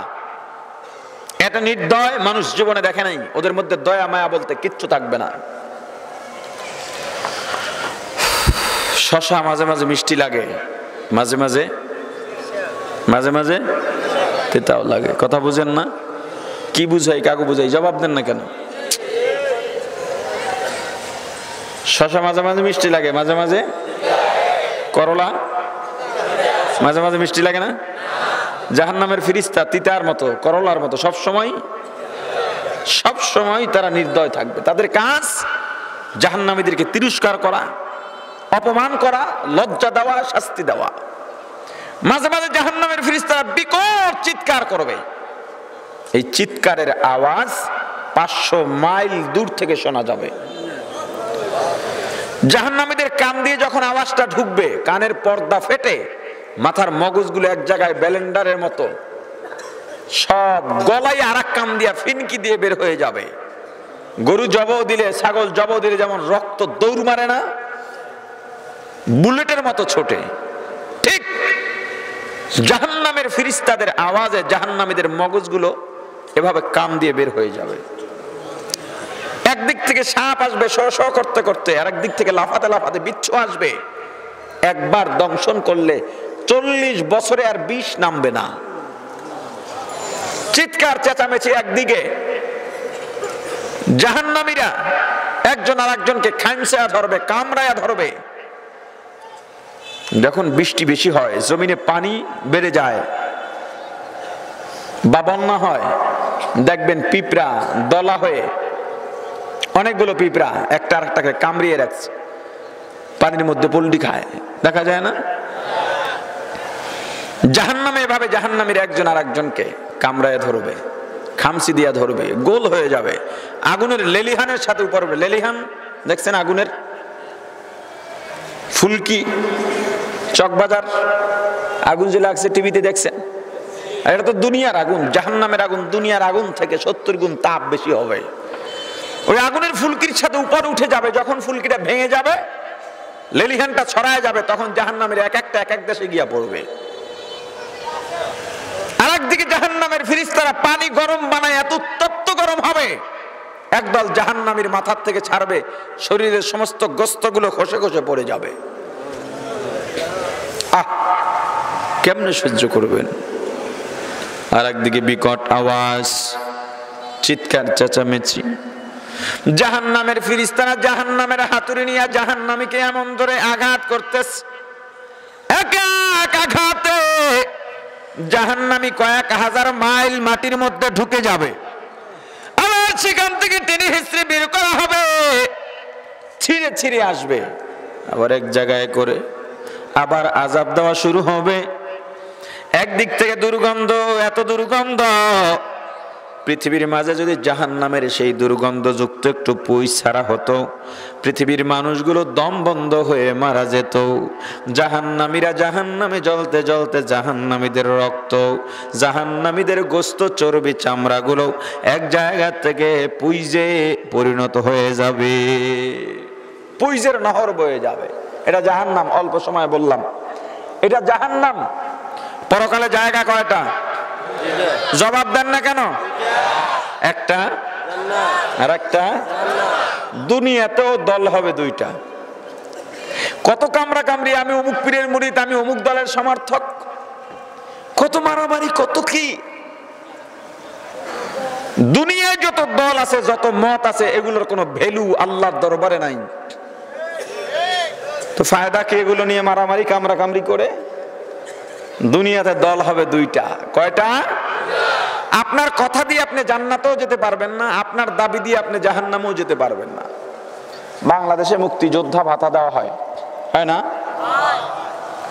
তো মামু খালুর জোরে দুই একজন এমন আছে মুক্তিযুদ্ধ করে নাই, কিন্তু মুক্তিযোদ্ধার লিস্টে নাম ঢুকাইয়া মুক্তিযোদ্ধা ভাতাও খায়, আছে না নাই? আবার প্রকৃত মুক্তিযোদ্ধা ভিক্ষা করে, রিক্সা চালায়, তাও পেপারে আমরা দেখি না? এটা দুনিয়াতে সম্ভব হয়েছে, পরকালে হবে না। আপনি খুনের আসামি, আপনি খুন করেছেন, আপনার এখন ফাঁসি হওয়া দরকার শরীয়তের দৃষ্টিতে, বিচারক কর্তৃক ফাঁসির রায় হওয়া দরকার। কিন্তু আপনি যেভাবে হোক আপনি সেখান থেকে বেকসুর খালাস প্রমাণ হয়ে বেরোয়া ফুলের মালা গলায় দিচ্ছেন, এটা আপনি দুনিয়াতে পারছেন। পরকালে কথা বলেন না কেন? পরকালের বিচারক হবেন কে? ওখানে কোনো মামু খালু নাই।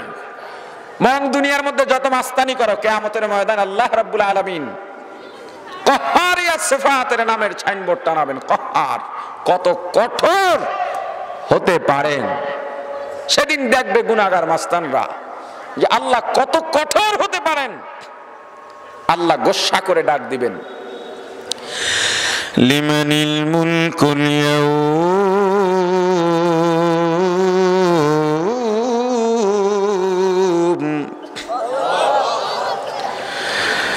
লিমানিল মুলকুল ইয়াউমা লিল্লাহিল ওয়াহিদিল কাহ্হার কাদরে কুদরত দারি বরকামাল আনতা রব্বি আনতা হাসবি যুল জালাল। ক্ষমতার মালিক কে? আল্লাহ। জোরে বলেন আল্লাহ। কিয়ামতের ময়দানে আল্লাহ রাব্বুল আলামিন দুনিয়ার মাস্তানদেরকে ডাক দিবেন, দুনিয়ার মাস্তান, দুনিয়ার মধ্যে বলছো নামাজ পড়বো না, রোজা রাখবো না, পর্দা করবো না, কে করাবে? উলামায়ে কেরামের কথা শুনবো না, কে শোনাবে? আজকে পারলে বল, আমি হিসাব দিব না, কে নিবে? দুনিয়াতে তো মাস্তানি কম করো নাই। তোমার ভাব এমন মনে হয়েছে তুমি জীবনে আর মরবাই না। তোমার ভাব এমন মনে হয়েছে নমরুদ ফেরাউনের মতো তুমিও দাবি করবা ভাব পৃথিবীর সবচাইতে ক্ষমতার মালিক আমি, আমি তোমাদের সব, এমন ভাব পারলে আজকে বল, আমি হিসাব দিব না। সাহস আছে কারো? কথা বলেন না কেন? এ টাকাওয়ালা, সম্মানওয়ালা শোনো, ক্ষমতাওয়ালা ভালো করে শোনো, ফেরাউনের চেয়ে বেশি সম্মান, টাকা, ক্ষমতা তোমার হয় নাই, নমরুদের চাইতে বেশি সম্মান তোমার হয় নাই। কিন্তু নমরুদের শেষ পরিণতি এত কঠিন হবে, এত করুণ হবে, ফেরাউনও বোঝে নাই। নমরুদের শেষ পরিণতি এত করুণ হবে, নমরুদও বোঝে নাই। আপনি কোন দিন মারা যাবেন আপনিও জানেন না, 1 মিনিট আগেও আপনি জানবেন না যে আমার কি হতে চলেছে। কথা বলেন না কেন? সাবধান, মরা লাগবেই, নাকি লাগবে না? কিয়ামতের ময়দানে আল্লাহ রাব্বুল আলামিন দুনিয়ার মাস্তানদেরকে ডাক দিয়া বলবেন, দুনিয়ার ক্ষমতাওয়ালা, টাকাওয়ালা, ঔদ্ধত্যপূর্ণ আচরণ করেছ, আয় আজকে পারলে বল ক্ষমতার আমি আজকে হিসাব দিব না, আজকে পঞ্চিরত পারাবো না, এমন শক্তি কারণ নাই। কারণ দুনিয়ায় চাপার জোরে চলা যায়, পরকালে চাপার জোরে চলা। চাপাবাজি করতে যাইবা, চাপাবাজি করতে যাইবা, আল্লাহ রাব্বুল আলামিন সঙ্গে সঙ্গে চাপাটা বন্ধ করে দিবেন। আল ইয়াউমা নাখতিমু আলা আফওয়াহিহিম ওয়া তুকাল্লিমুনা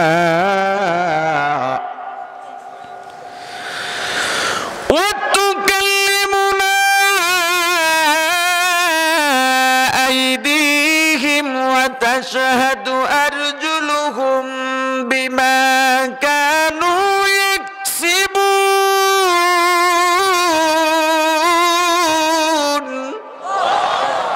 চাপাটা বন্ধ হয়ে যাবে, হাত কথা বলবে, পা সাক্ষ্য দিবে, পালাবার জায়গা নাই, ভেগে যাওয়ারও জায়গা নাই। দুনিয়ার মধ্যে খবর পেয়েছ দুর্নীতি দমন কমিশনের লিস্টে তোমার নাম উঠে গেছে, পাসপোর্টের মধ্যে ভিসা লাগাইয়া 1 সপ্তাহের মধ্যে দেশের বাইরে চলে গেলা, পালাইলা, পরকালে পাসপোর্টও নাই, ভিসাও নাই, পালাবারও জায়গা নাই। আল্লাহ ডাক দিয়া বলবেন লিমানিল মুলকুল ইয়াম, বল আজকের দিনের মালিককে বল। আল্লাহ নিজেই জবাব দিয়া বলবেন লিল্লাহিল ওয়াহিদিল কাহ্হার। কে? আওয়াজ দিয়া বলেন কে? আল্লাহর ভয় আছে? কথা বলেন আল্লাহর ভয় আছে? পরকালে চাপাও চলবে না, মামু খালুর জোরও চলবে না, দাপটও চলবে না। আপনার আমার কাজের কারণে জান্নাত না হয়। আপনি চরমনার মুরিদ হলেই যে আপনি জান্নাত, বিষয়টা এমন। আপনি তবলিগের মুবাল্লিগ কয়েক সাল লাগাইছেন, তার মানে যে আপনি জান্নাতে, বিষয়টা এমন। আপনি চরমনায়ও জান্নাত, তবলিগেও জান্নাত, তার মানেই যে আপনি জাহান্নামী, বিষয়টা এমন। এটা আপনার আমলের সাথে জড়িত, আপনার কলবের সাথে জড়িত, আপনার কাজের কারণে। যারা দুনিয়াতে উদ্যত্ত দেখায়, যারা দুনিয়াতে আল্লাহকে অস্বীকার করে, ইসলামকে অবমাননা করে,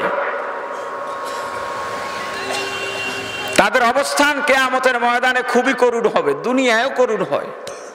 কথা বলেন না কেন? বাংলাদেশ 92% মুসলমানের দেশ, 8% অন্যান্য ধর্মাবলম্বী। এই 8%-এর মধ্যে আবার হিন্দু সম্প্রদায় একটু বেশি। এই দেশের জমিনে দাঁড়াইয়া আব্দুল লতিফ সিদ্দিকী হজ নিয়া দেশের বাইরে গিয়ে বাংলাদেশ নিয়ে হজ নিয়ে একটা কটূক্তি করেছিল। পরিণতি, তাকে বাংলাদেশের মানুষ আর মানুষের কাতারেও দেখে নাই, দেখতে চায় নাই, মূল্যায়ন করে নাই, নাম গন্ধ মুছে গিয়েছিল, সব হারাইছে, ছিল মন্ত্রী। কথা বলেন না কেন? বাংলাদেশের আরেক কুলাঙ্গার মন্ত্রিত্ব হারাইয়া মাথা উলে গেছি গা। কথা বলেন না কেন?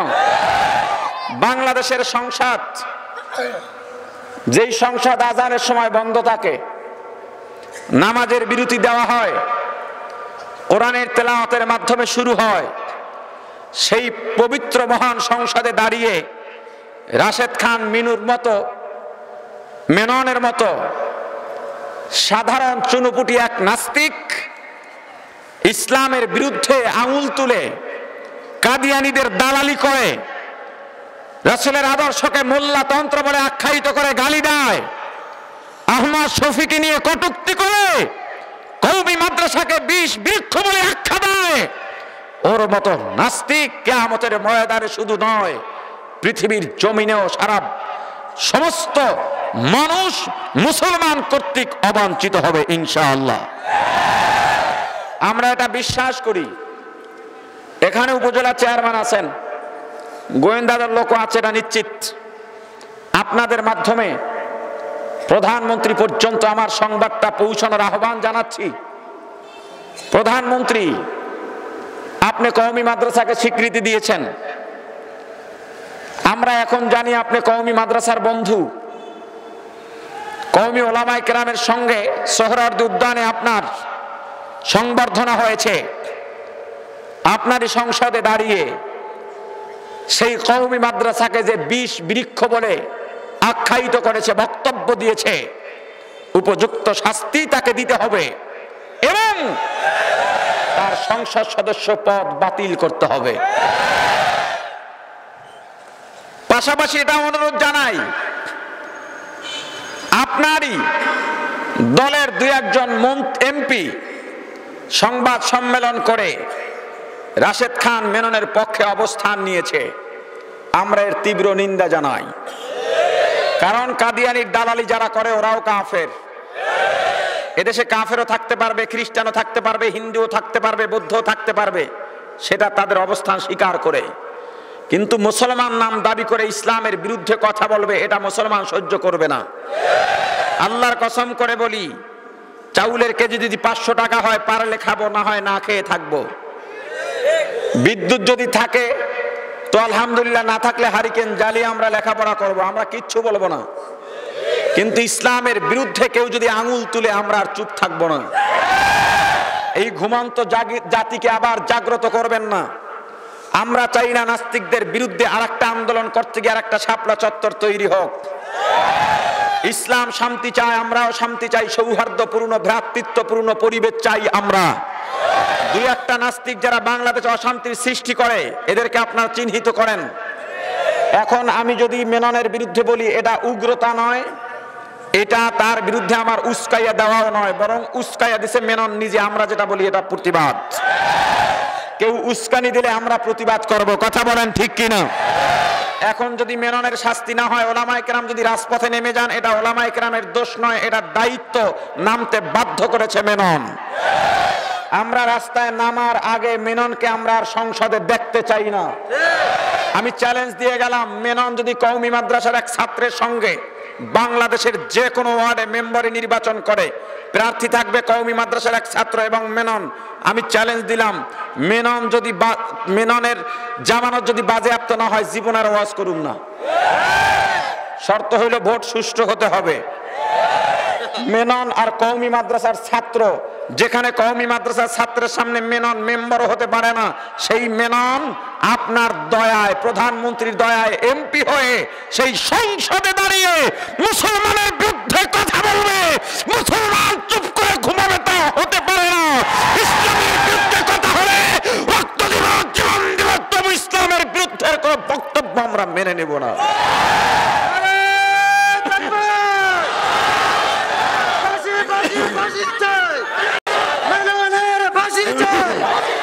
ভাই আমার, ইসলামের শত্রুরা হুঁশিয়ার, সাবধান। যতই দাপট থাকুক, পরকালেই দাপট। জোরে বলেন, পরকালে জায়গা কয়টা? একটা, আর একটা। দুনিয়াতে দল হবে কয়টা? যত দল দেখেন সব দুই ভাগে ভাগ হয়ে যাবে। এক ভাগের নাম হবে হক, আর এক ভাগের নাম হবে বাতিল। দুনিয়ার হক নামক দলটা যাবে পরকালের জান্নাতে, দুনিয়ার বাতিল নামক দলটা যাবে পরকালের জাহান্নামে। আমরা জান্নাত চাই না, জাহান্নাম চাই। কোন কোন কাজের দ্বারা জান্নাত পাওয়া যায়, কোন কোন কাজের কারণে জাহান্নাম ঠিকানা হবে, আমি যে খুতবার মধ্যে সূরা নাজিয়াতের শেষের দিকের কয়েকটি আয়াতে কারিমা তেলাওয়াত করেছি, আল্লাহ রাব্বুল আলামিন সেখানে এ সম্পর্কেই আলোচনা করেছেন। আল্লাহ বলেন, যাদের মধ্যে দুইটা গুণ পাওয়া যাবে তাদের ঠিকানা হলো জান্নাত, আর যাদের মধ্যে দুইটা বদ খাসলাত পাওয়া যাবে তাদের ঠিকানা হবে জাহান্নাম। জাহান্নামীদের দুইটা বদ খাসলাতের এক নাম্বার, আম্মা মান তাগা, যারা সীমা লঙ্ঘন করে। কি করে? সীমা লঙ্ঘন। মুসলমান সীমা লঙ্ঘন পছন্দ নয়। বাংলাদেশের একটা সীমান্ত আছে না নাই? সীমানা আছে না নাই? ভারত আর বাংলাদেশের সীমানা। আপনি মনে করেন ভুল ক্রমে 2 হাত 2 কদম আপনি ভারতের মধ্যে ঢুকে গেলেন, আপনি ধর্ষণও করেন নাই, মিথ্যাও বলেন নাই, আপনি জবরদখলও করেন নাই, আপনি খুনও করেন নাই, আপনি মাদকও পাচার করেন নাই, আপনি শুধু অপরাধ, আপনি একটু ভিতরে ঢুকে গেছেন ইন্ডিয়ার। বিএসএফ যদি আপনাকে দেখতে পায় চুমা দিবে? কথা বলেন, কি করবে?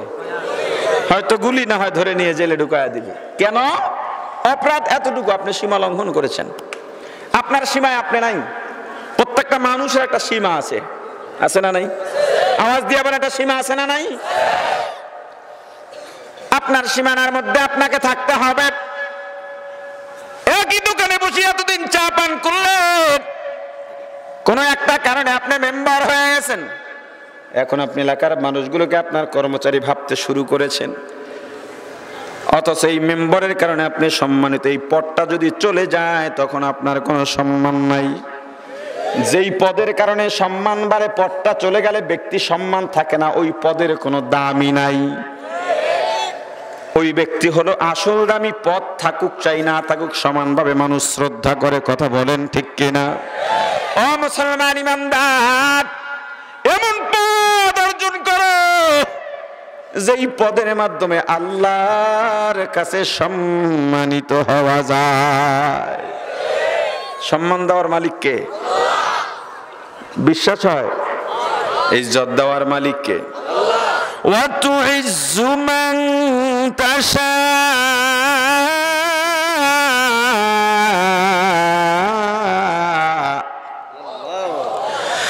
ওয়া তুযিল্লু মান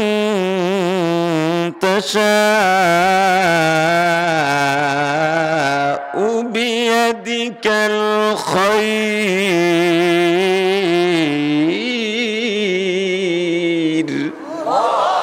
ইজ্জত দিবেন কে? জিল্লাত দিবেন কে? ও মুসলমান ইমানদারের সীমা লঙ্ঘন করা যাবে না। টাকা পয়সার পাগল হইয়া লাভ নাই, পদ পদবীর পাগল হইয়া লাভ নাই। বাংলাদেশের দীর্ঘদিনের অর্থমন্ত্রী আবুল বার আব্দুল মুহিত রাস্তা দিয়া যাইতেন, সামনে র্যাব, পুলিশ, সেনাবাহিনী, বিজিবির গাড়ি, পিছনে আবার একদল। অভাব নাই, রাস্তার গাড়ি এক সাইডে বন্ধ করে মন্ত্রীকে নিয়ে যাওয়া হচ্ছে। মন্ত্রী যাচ্ছে। এবার নির্বাচনও করেন নাই, মন্ত্রিত্ব পান নাই, পেপারে দেখেছেন।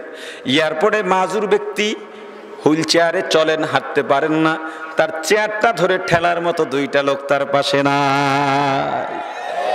কোনো লাভ নাই দুনিয়ার পদ পদবী। আল্লাহকে ভয় করেন, মরা লাগবেই, এই চিন্তাটা ভিতরে ঢোকান। আপনি কখন মারা যাবেন এটা আপনার পরিকল্পনায় হবে না, পরিকল্পনা আল্লাহ করে রেখেছেন।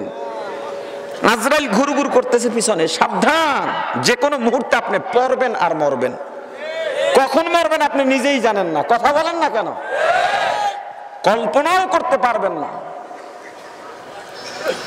সিলেটের প্রবীণ আলেম মুফতি আবুল কালাম জাকারিয়া গতকালকেও মিটিং ডাকছেন হুজুরদের, সিলেট দরগা মাদ্রাসার মুহতামিম, অনেক বড় আলেম, প্রবীণ আলেম, সবাইকে মিটিং ডাকছেন। হুজুররা মিটিং এ বসবেন। মিটিং এ বসার আগে হুজুর বললেন, মনটা ভালো লাগে না, বুকের মধ্যে ব্যথা করে, হাসপাতালে নেওয়ার আগেই আজকে দুনিয়ার থেকে শেষ। হুজুর জানতেন যে একটু পরে আমি মারা যাচ্ছি। গতকাল মিটিং ডাকছেন, আজকে মিটিং, কিন্তু আজকে মিটিং এ বসার আগে শেষ। আপনার দুনিয়ার আয়োজন শেষ হওয়ার আগে আপনার জীবনের আয়োজনটা থেমে যেতে পারে। কথা বলেন না কেন? বিএনপির দিলওয়ার হোসেন ছিল মহাসচিব না সেক্রেটারি কয় হেগো দলের, পড়ছে আর মরছে। কথা বলেন না কেন? কে কখন মারা যাবে কেউ বলতে পারে না। আপনি কখন বিছানায় শুয়ে যাবেন কেউ বলতে পারে না। বর্তমান ক্ষমতাসীনের সেক্রেটারি 2 নম্বর ব্যক্তি ওবায়দুল কাদের সাহেব এত বড় অসুস্থতায় পড়বেন, নিজেও 2 ঘন্টা আগেও ভাবেন নাই। বুকে ব্যথা, হাসপাতালে 3টা ব্লক, বাংলাদেশও হচ্ছে না, সিঙ্গাপুর। এরা তো বড় ব্যক্তি, এরাই বলতে পারে না, আপনি আমি কি বলতে পারবো? কথা বলেন না কেন? শুধু এই চিন্তাটুকু মাথায় ঢুকান। যখন আপনি বালিশের সঙ্গে মাথাটা লাগাবেন, শুধু এতটুকু ভাবেন, আমার মরা লাগবেই।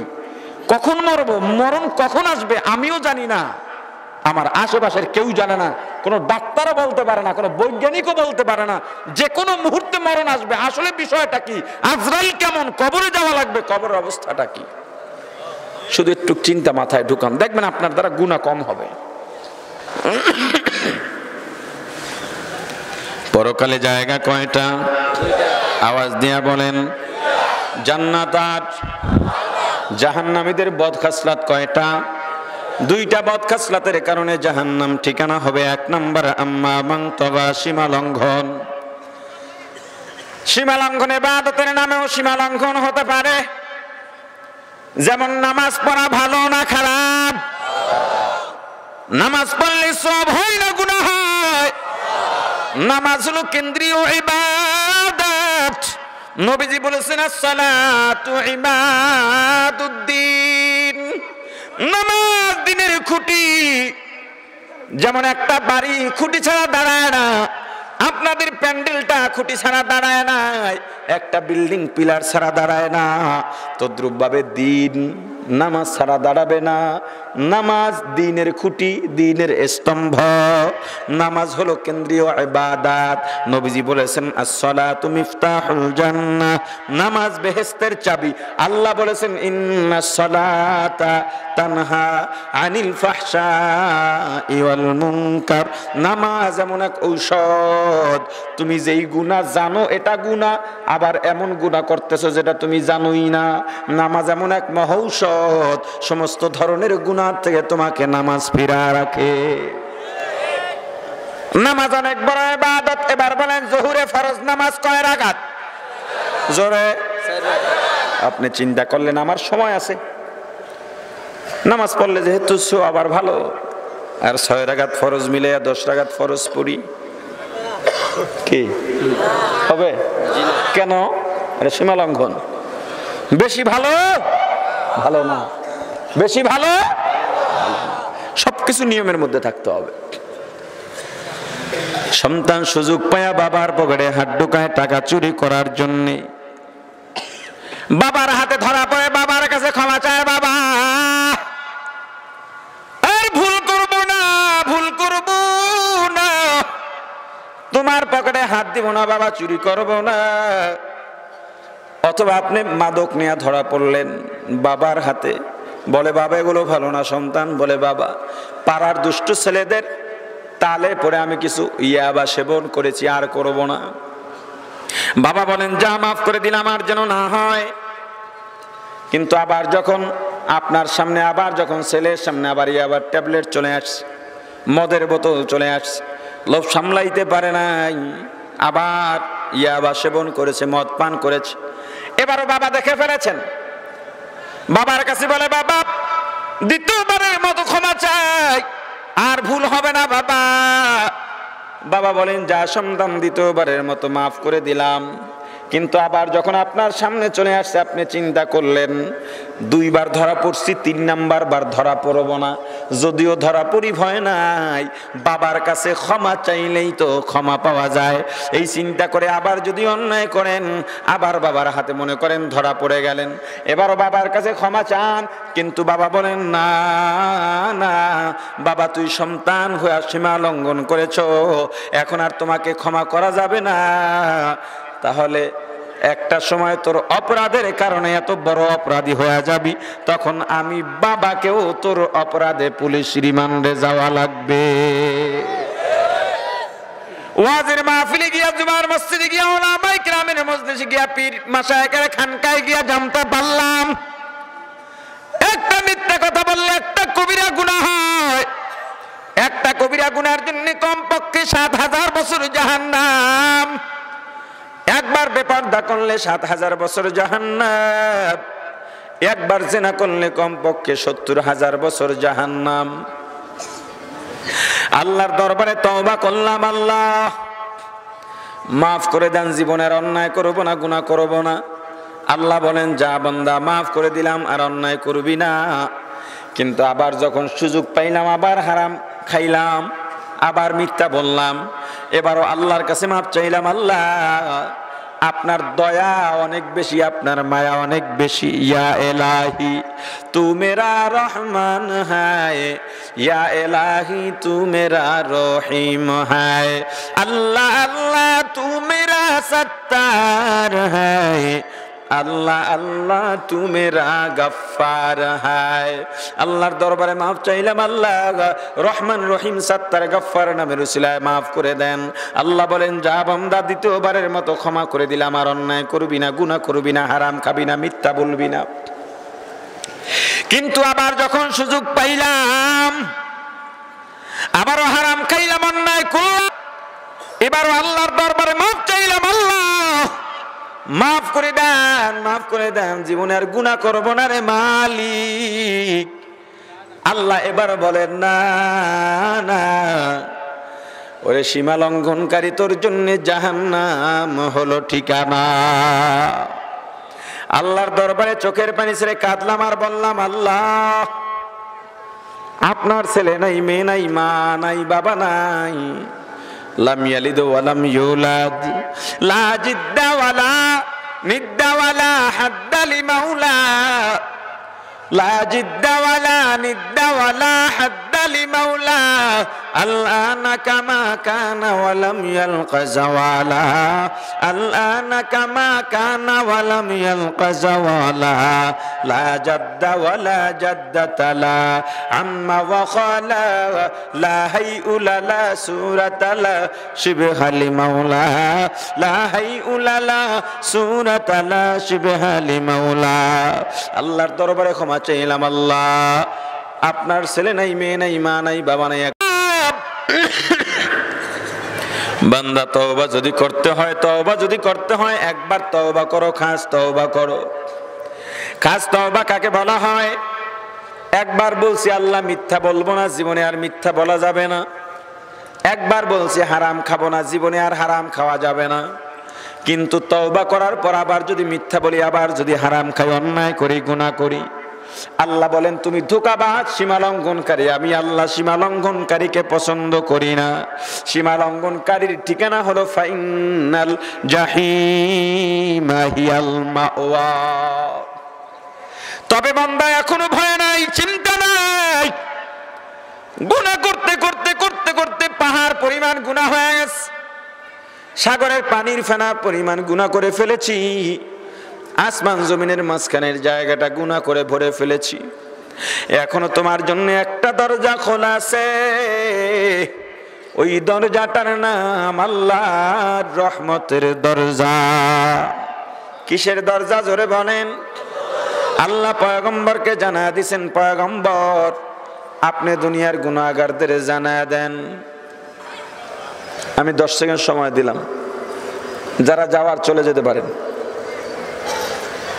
বয়ানের শেষ দিকে চলে আসছি, এরপরে 1-2 জন মাঝখানে উঠলে জেহেনে গায়রা ঢুকে যায়, বয়ানের সমস্যা। কেউ যাওয়া থাকলে যেতে পারেন, অনেক মানুষ কষ্ট করে দাঁড়ায় রয়েছে, তারা অন্তত একটু জায়গা পাবে বসার।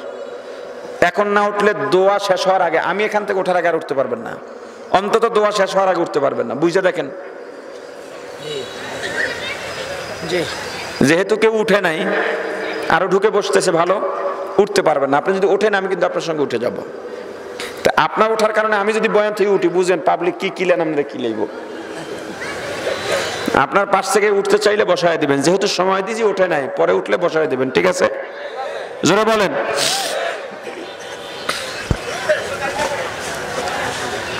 আল্লাহ পয়গম্বরকে জানায় দিলেন, পয়গম্বর আপনি দুনিয়ার গুনাহগারদের জানায় দেন, ইয়া ইবাদিয়াল্লাযীনা আসরাফু আলা আনফুসিহিম আসরাফু আলা আনফুসিহিম লা তাকনাতু মির রাহমাতিল্লাহ মাগফিরাত رد امید از لطف تو যাকে খোদ ফরমুদায়ে লা তাকনাতু। ও বান্দা, গুনাহ করছো, পালায়া কোথায় যাইবা, ভেগে কোথায় যাইবা, যাওয়ার জায়গা নাই, আছে?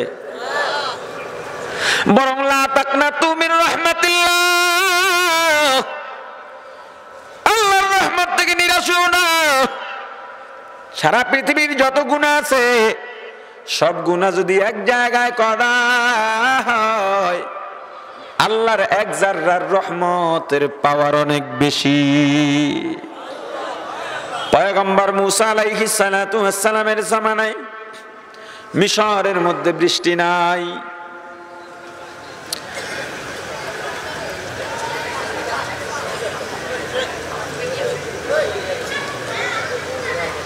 পানির অভাবে নারী, শিশু, বৃদ্ধ পাগলের মতো হয়ে গেছে, পানির অভাব।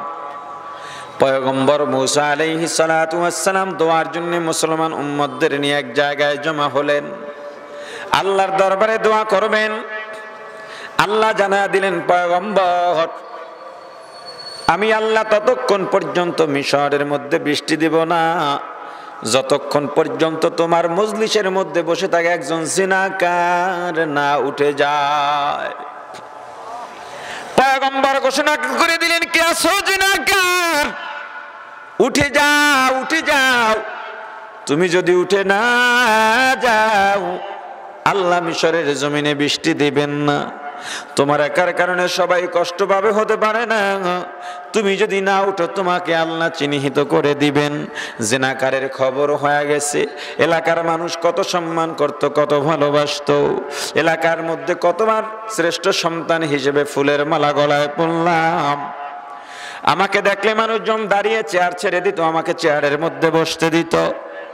এখন যদি এখান থেকে উঠে যাই, যারা আমাকে সম্মান করত তারা আমাকে থুতু নিক্ষেপ করবে। ওরা তো এতদিন জানতো না ওদের চোখের আড়ালে কত অন্যায় করতাম, কত গুনাহ করতাম। আমি রাতের আধারে কত সময় দরজা বন্ধ করে কত অন্যায় করেছি। আমি যে এত বড় অপদার্থ দুনিয়ার কেউ জানতো না। বুঝলাম যদি না উঠি তাহলেও তো চিহ্নিত করে দেওয়া হবে। যদি এখন উঠেও যাই লজ্জিত হয়ে এখান থেকে অপমানিত হয়ে কোথাও চলে যাই, এমন একটা জায়গায় চলে যাব যেখানে আমাকে কেউ চিনবে না, কেউ জানবে না। নতুনভাবে জীবন শুরু করব, কিন্তু সেটাও তো আল্লাহর জমিন, আল্লাহর জমিন। আল্লাহ যদি ডেকে বলেন, ওরে জিনাকার, এটা আমি আল্লাহর জমিন, আমি আল্লাহর জমিন ছেড়ে চলে যাও। জিনাকারকে জমিনও সহ্য করে না। জমিন ডাক দেয়া বলে, আল্লাহ জিনাকারকে খেয়ে ফেলতে মনে চায়। আসমান বলে, আল্লাহ জিনাকারের উপরে বৃষ্টি বর্ষণ করব না। বাতাস জিনাকারকে বাতাস দিতে চায় না, আলো জিনাকারকে আলো দিতে চায় না। আল্লাহ যদি ডাক দেয়া বলেন, ওরে জিনাকার, এখানে থাকতে পারবে না, দুনিয়ার বাইরে গিয়া তুমি তোমার বসবাসের জায়গা করে নাও। তখন আমি কোথায় যাব? যাওয়ার তো জায়গা নাই। তার চেয়ে যে আল্লাহর সঙ্গে অন্যায় করেছি, অপরাধ করেছি, আল্লাহর দরবারেই কাঁদব। তবে চোখের পানি ছেড়েও কাঁদতে পারে না, কারণ চোখের পানি ছেড়ে কাঁদলে আশপাশের লোকজন সন্দেহ করে বসবে, অন্তরটা দুঃখে ফেটে যায়। চোখের পানির চাইতে অন্তরের আফসোসের দাম অনেক বেশি। আল্লাহর দরবারে চোখের পানির চাইতে অন্তরের আফসোসের দাম অনেক বেশি। এক আল্লাহর নামাজ পড়ে মসজিদের বাইরে বেরোয় দেখেন তার এক মুরিদ আফসোস করতেছে, হাউতাশ করতেছে। আল্লাহর ওলি ডাক দিয়া বললেন, বাবা কেন তুমি হাউতাশ করতেছ, কেন এত পেরেশান? মুরিদ ডাক দিয়া বলে, হুজুর তাকবীরুল্লাহ পাই নাই, নামাজের তাকবীরুল্লাহ পাই নাই, এজন্য আমার মনে কষ্ট লাগতেছে। কি করলাম, এত বড় অন্যায়, মনে বড় দুঃখ হয়ে গেছে, এজন্য আফসোস করতেছি। পীর ডাক দিয়া বলে, বাবা তোমার আফসোসটা আমাকে দিয়া দাও, আমার জীবনের তাকবীরুল্লাহ তুমি নিয়ে নাও, রাজিনী। মুরিদ অবাক হয়ে গেছে, কয় হুজুর এটা কেন করতে চান? পীর ডাক দেয়া বলে, বাবা আমি তাকায় দেখলাম তোমার আফসোসের দাম এত বেশি আল্লাহর দরবারে, তোমার জন্য আল্লাহ রহমতের দরজাটা খুলে দিয়েছে। জিনাকার অন্তর দিয়ে আল্লাহর দরবারে কানেকশন লাগিয়ে দিছে। আল্লাহর দরবারে অন্তর দিয়ে তওবা করতেছে, বুকটা ফেটে যায়, আফসোসে ফেটে যায়। অনেক সময় দেখবেন এরকম দুই একজন মানুষ এখানেও থাকতে পারেন, একটা অন্যায় করে ফেলেছেন না বুঝে, আর মনে ভালো লাগে না, আহ কি করলাম। খাইতে গেলে ভালো লাগে না, শুইতে গেলে ডান পিঠ বাম পিঠ, ডান কাত বাম কাত করতে করতে রাত শেষ হয়, ঘুম হয় না, কি করলাম কি করলাম। এটা হলো প্রকৃত মুমিনের খাসলত। এটা কার খাসলত? অন্যায়ের কারণে যদি রাতে উঠে কাঁদতে মনে চায়, কাঁদলে যদি মন হালকা হয়, ভালো লাগে, এটা মুমিনের খাসলত। কার খাসলত? জোরে বলেন, আরো জোরে বলেন, কার খাসলত? জিনাকার অন্তর দিয়া আল্লাহর সঙ্গে কানেকশন লাগায়া দিছে। আয় আল্লাহ জীবনে আর ভুল করব না, মাপ চাই মাপ চাই। সঙ্গে সঙ্গে মিশরের জমিনের মধ্যে জুব জুব করে বৃষ্টি পড়া শুরু হয়ে গেছে। পয়গম্বর রাগ হয়ে গেলেন, আল্লাহ আপনি বললেন জিনাকার না উঠলে বৃষ্টি দিবেন না, কোন জিনাকার কিন্তু উঠতে দেখলাম না, কোন মানুষ উঠতে দেখলাম না, বৃষ্টি দিলেন কেন আল্লাহ? আল্লাহ ডাক দিয়া বলেন, পয়গম্বর আমি আল্লাহ যা জানি তুমি তা জানো না।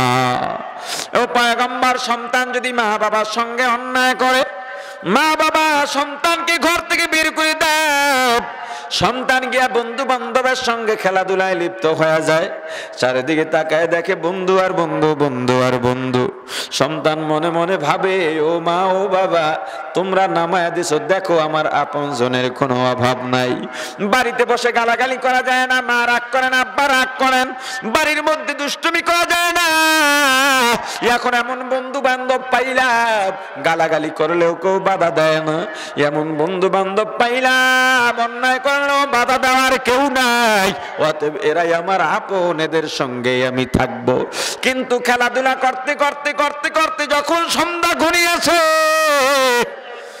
ডানে বামে সামনে পেছনে তাকায় দেখে কেউ নাই, আশেপাশে কেউ নাই, বন্ধু বান্ধব যার যার মতো বাড়ি চলে যাইতেছে। মনে মনে চিন্তা করলো, না আসলে এরা আমার আপন নয়, যদি কেউ আপন হইতো। এই কঠিন সময় সন্ধ্যা হয়ে গেছে, জঙ্গল থেকে হিংস্র প্রাণী বের হয়ে আসবে, এই সময় আমাকে কেউ ফালায়া যাইতে পারতো না। আমাকে যেহেতু কেউ ডাকে না, এরা আমার আপন নয়। মূলত আমার আপন যদি হন তাহলে আমার মা বাবাই আপন। এই চিন্তা করে সন্তান একটা দৌড় দিয়া বাড়িতে চলে যায়। ঘরের সামনে দরজার মধ্যে ধাক্কা দিছে, ধাক্কা দিয়া দেখে দরজাটা ভেতর থেকে লাগানো, ভেতর থেকে বন্ধ।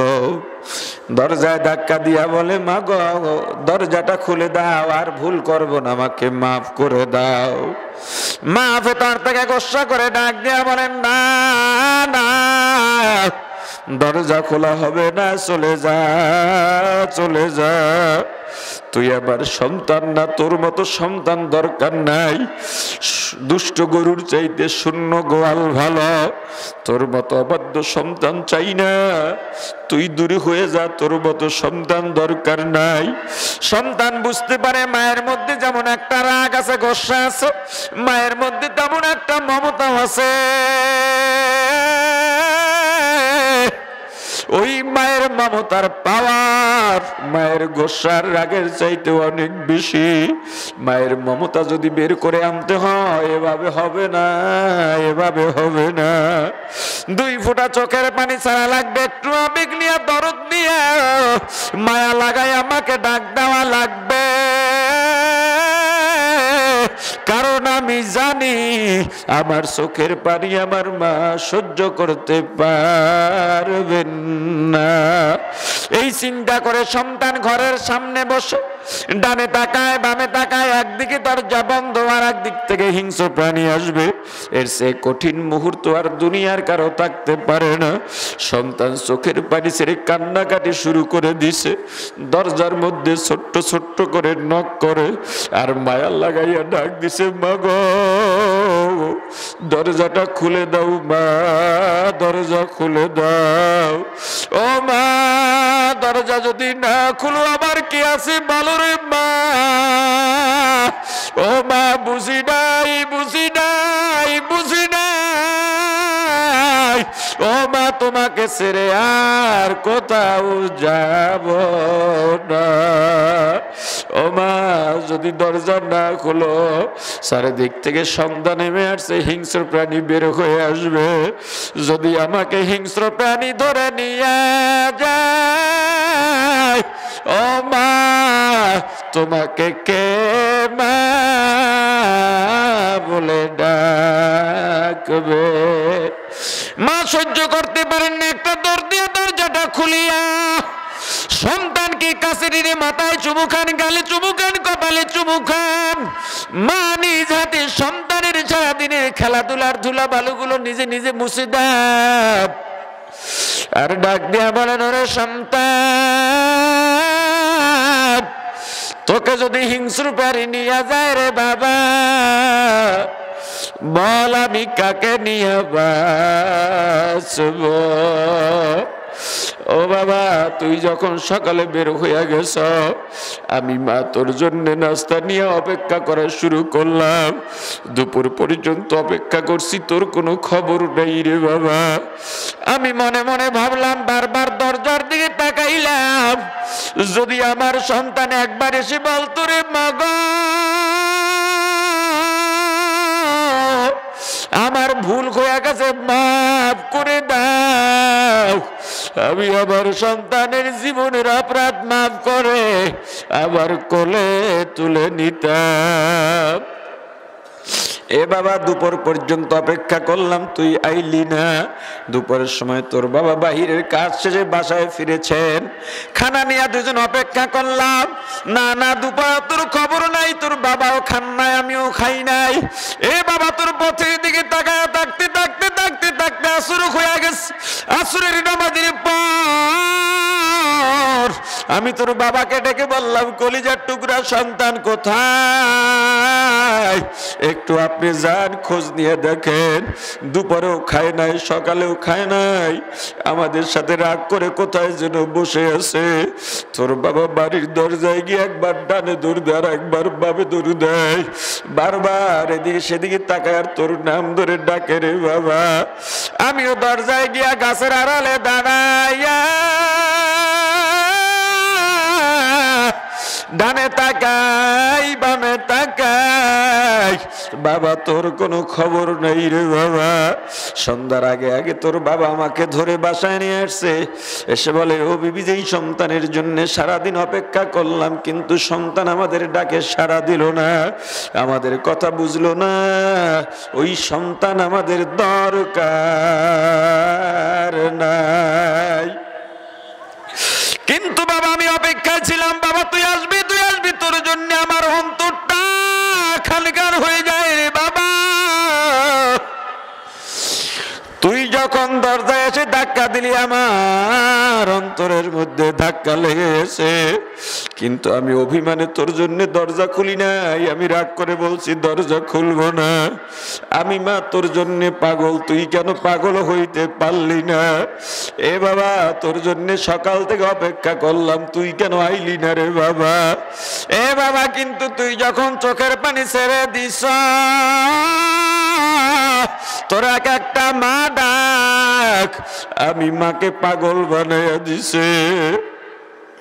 ও পয়গম্বর, সন্তানের জন্য মায়ের যত মায়া, তার চাইতে বান্দার প্রতি আমি আল্লাহর মায়া কি তার চাইতে কম হয়ে গেল নাকি?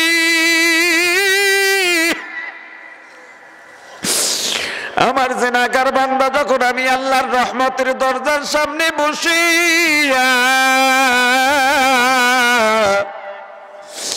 বড় নয় বিনয় করে বারবার ডাকে, আল্লাহ ভুল করছি, আর করবো না, আবার সে বড় গুনাহগার আর কেউ নাই, কেউ নাই, কেউ নাই।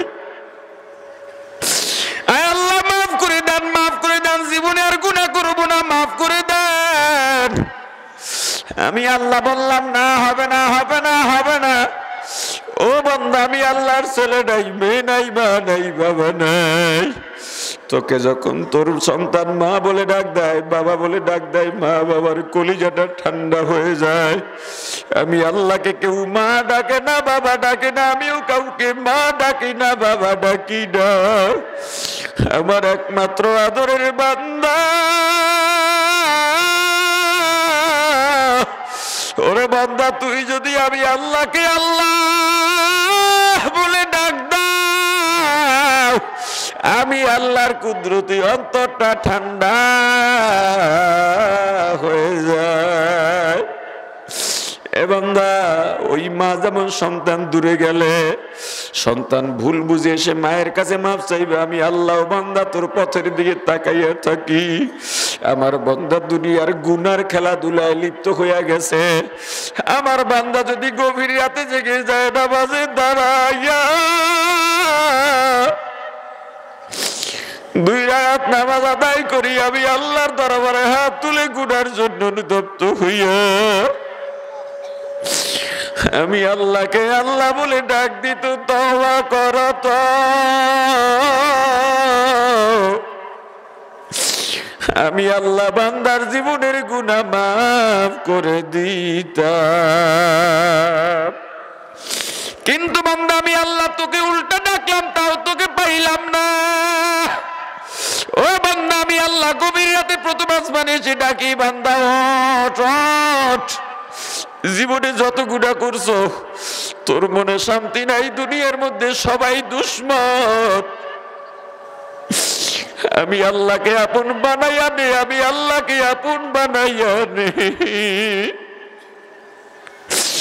গুনার জন্য আমি আল্লাহর কাছে তওবা কর, আমি আল্লাহর কাছে তওবা কর। ওরে বান্দা, তওবার দরজা, রহমতের দরজা এখনো তোর জন্য খোলা। কিন্তু আমি আল্লাহ তোকে তাহাজ্জুদে ডাকলাম, তাহাজ্জুদে পাই নাই। ওরে আল্লাহর গোলাম, নিজের গুনার জন্য অনুতপ্ত হয়ে আল্লাহর দরবারে কান্নাকাটি করার মধ্যে যে কত মজা, কত মজা,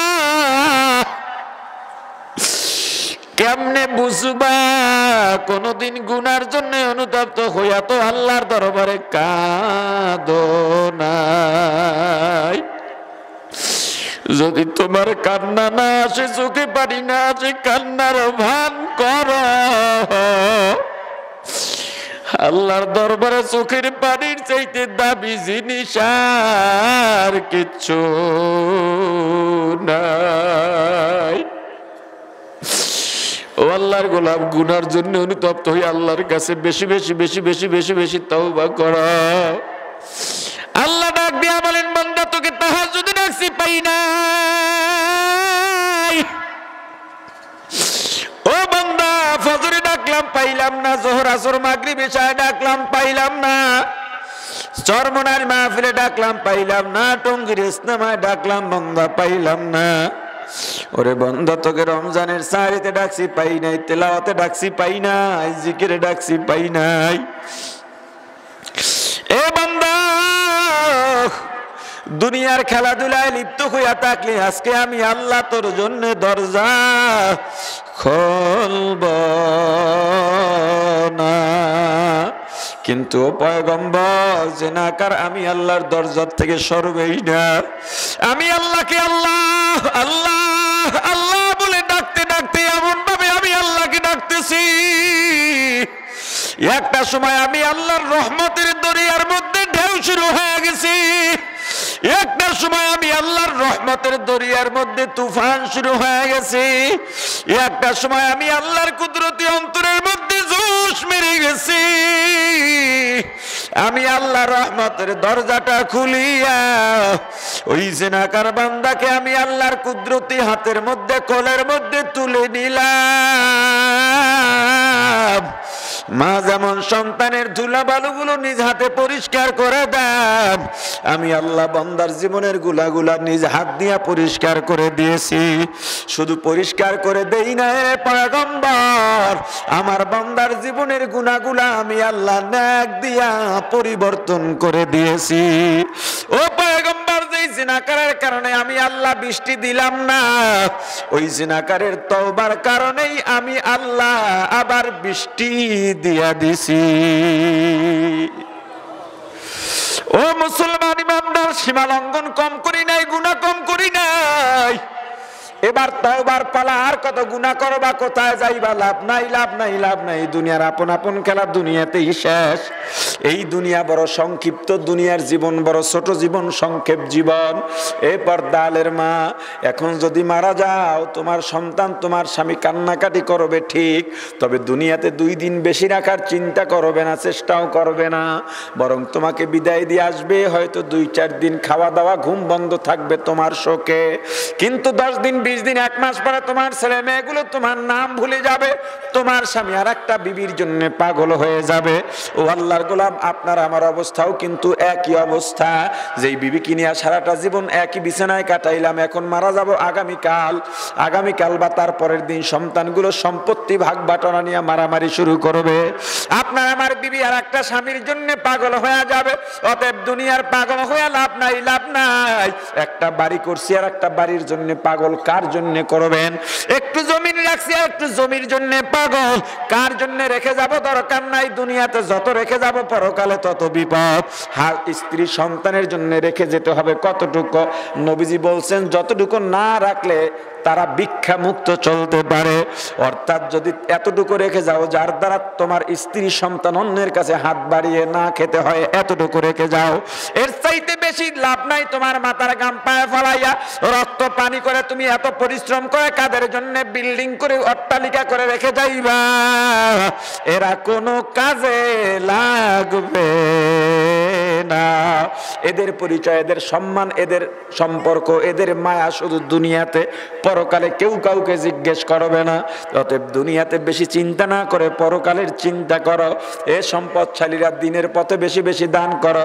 হে গরিব তুমি বেশি বেশি আল্লাহর কাছে বলো, আল্লাহ এমন সম্পদ আমাকে দিয়েন না যেই সম্পদের কারণে আমি আপনাকে ভুলে যাব, যেই সম্পদের বিনিময়ে জান্নাত চলে যাবে এমন সম্পদ দরকার নাই।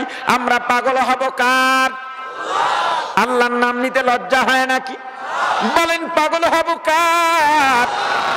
আল্লাহ আমাদের সবাইকে কবুল করেন, মাফ করেন, বলেন আমিন। আরো জোরে বলেন আমিন। যতটুকু আলোচনা করেছি, আলোচনায় যত ভুল সব আমার পক্ষ থেকে, যত ভালো সব আল্লাহর পক্ষ থেকে। আমার ভুলগুলো শুধরাইয়া আল্লাহর ভালোগুলো গ্রহণ করার তৌফিক দান করেন। চলে যাবেন, ইবলিসের চাহিদা, আপনি চলে যান। কারণ আপনাদের সবার গুনাহ জমা করলে যা হবে তার চাইতে আমি একার গুনাহ বেশি। তবু আমার এমন একটা ডিগ্রি আছে যেটা আপনার নাই। কি ডিগ্রি? মুসাফির। কি বলেন? এরকম আরো অনেক মুসাফির এখানে থাকতে পারেন। একজনের দোয়া যদি আল্লাহ কবুল করেন তার উসিলা সবাইকে মাফ করে দিতে পারেন কি না? অতএব ইবলিস চায় না আপনি আল্লাহর কাছে মাফ পেয়ে যান, এজন্য আপনাকে উঠায় নিয়ে যাবে। শেষ ভালো যার সব ভালো তার। আমি এটা বলার পর অনেকে ফতুয়া দেবে, দোয়া কি বড় জিনিস নাকি? আরে বড় জিনিস না, কিন্তু বড় জিনিস না হইয়াও আদ-দুআ মুখুল ইবাদা নবীজি বলছেন। নবীজির কথায় কোনো সন্দেহ আছে? বলেন। অতএব দোয়া করে যাব, খুব সংক্ষিপ্ত দোয়া করব। গত 2 বছরে মনে হয় লম্বা দোয়া করেছিলাম, এবছর কোথাও লম্বা দোয়া করি নাই, এখনো করব না। আলোচনাও মনে হয় লম্বা হয়ে গেছে, এবছর আলোচনা করি 1 ঘন্টা, সোয়া ঘন্টা।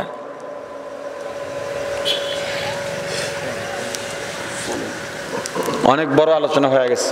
যাই হোক, কি এটা লোক রেডি আছে? আচ্ছা দেখতেছি। আল্লাহ, দোয়া করে যাব তো? হ্যাঁ, আমি দোয়া চাই আমার জন্য। বড় লোক হওয়ার দোয়াও না, সুস্থতার দোয়া না, দোয়া চাই ঈমান, তাকওয়া, ইখলাসের দোয়া চাই। কারণ ফুলসিরাতের উপরে আছি। যদি আমার দ্বারা সঠিকভাবে দাওয়াত না হয়, আপনার আগে আমি জাহান্নামে চলে যাব। আল্লাহ যেন আমাকে হকের উপর থাকার তৌফিক দান করেন। সব সময়, যে কোনো মুহূর্তে, যে কোনো পরিস্থিতিতে হক কথা বলার তৌফিক দান করেন। একটা দাওয়াত, আমি 2-3 মিনিট সময় নিব দোয়ার আগে, সব মিলে যা যা বলবো। দাওয়াতটা হলো এই মাসের 15 তারিখ, তার মানে আগামী শুক্রবার। আজ কি বার? সোমবার। 1 সপ্তাহ বাকি নেই, সোমবার তো শেষ। মঙ্গল, বুধ, বৃহস্পতি, 3 দিন আছে মাঝে। এরপরের শুক্রবার আমি যেই মাদ্রাসার খাদেম, মার্কাজুত তাকওয়া ইসলামিক রিসার্চ সেন্টার, যাত্রাবাড়ি এবং শনির আকড়ার মাঝখানে, বিশ্ব রোডের সাথেই ফ্লাইওভার গেটে, মোটামুটি ঢাকার বড় যে কয়টা মাহফিল তার মধ্যে আমারটা অন্যতম। জাতীয় ইসলামী মহাসম্মেলন, কিন্তু আমারটা শুরু হয় সকাল 9টায়। এটা ব্যতিক্রমী সম্মেলন, দাওয়াত দিলাম, যাবেন, গেলে মজা লাগবে আশা করি ইনশাল্লাহ।